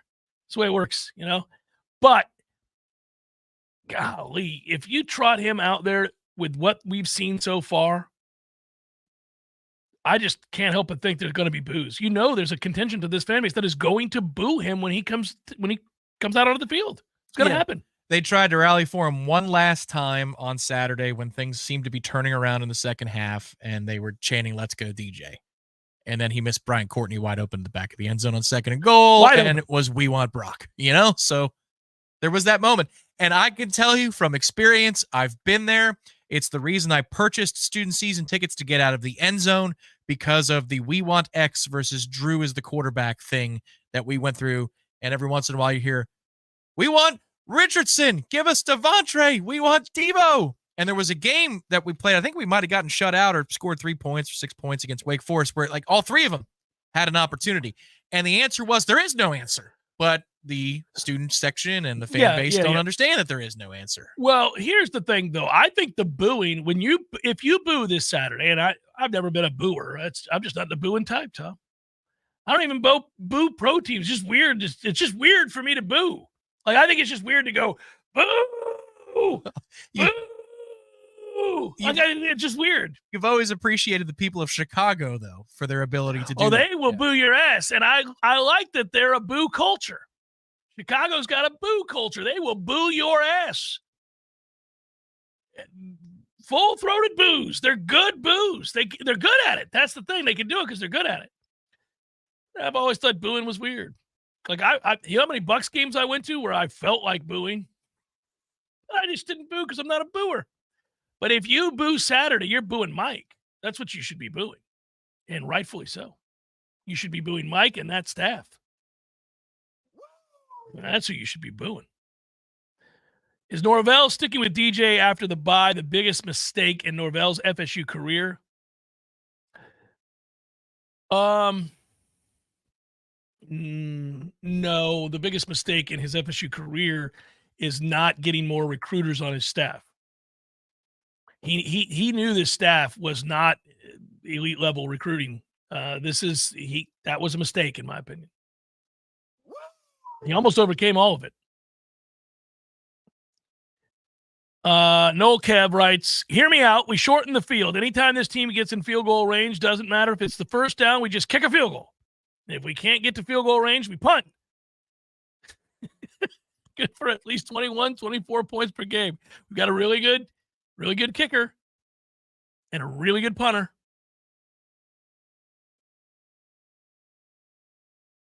I can't believe the kinds of conversations we have to have on the JCS these days. This is what we have to do. This is off the rails. I think we need to discuss more about controlled substances that need to be used at the concession stands. There are going to be some serious donors and diehard fans that are livid with Mike if he starts DJ Saturday. Now, if I'm Mike and I'm inclined to start DJ, I think that's a mistake. Me. I think that's a mistake. But if I'm Mike, and that's who I want to start because I think it gives us the best chance to win, I can't let the fans influence me. I can't let a talk show host or a writer influence me. I can't be worried what's being said about me in social media. I got to stay away from all that stuff. It doesn't do you any good. But you'll look for telltale signs whether coaches are successfully able to do that, to navigate that or not. Usually it shows up, by the way, in their media availabilities. You'll begin to see it. They'll address things that are strangely familiar to social media outlets, right? Strange conversations, subjects that are had and arguments that are had on message boards will somehow be addressed in their conversation with the press. Not directly, of course, ever, but you'll hear something. You're like, that's weird that he addressed this. That's all anybody's talking about right now on Twitter or over here. That's the thing you have to resist. He did such a good job of that when we were 0-4. And unfortunately, he's been in this situation before, So at 0-4, the thing was the fan base wasn't at odds with Mike on the level that it is now. No, if you because start, he was specifically rebuilding. If you start DJ this weekend. Yeah. You were never at odds. You were extremely disappointed and worried. Frustrated, worried. This guy can't even fix us. Like, that is where the energy was, not this guy's killing us, and that it gets dangerous around that corner. 0-3 has brought some of those concerns to light. You're hearing it more, but that quarterback decision would, at the very least, before the game starts, first quarter of the game, unless something good happens, something really good happens, that's going to be the chatter that you have to expect. You have to expect it if you make that decision. Yeah, the frustration, there's so much that works in this frustration that we all feel. Part of this is that, again, he really bet on the fact that they could run the football, and therefore DJ's asset of having the big arm and stretching the field was going to be something that he could tap into. But they can't tap into that now, really. You have the one long throw because they can't protect, and he can't move.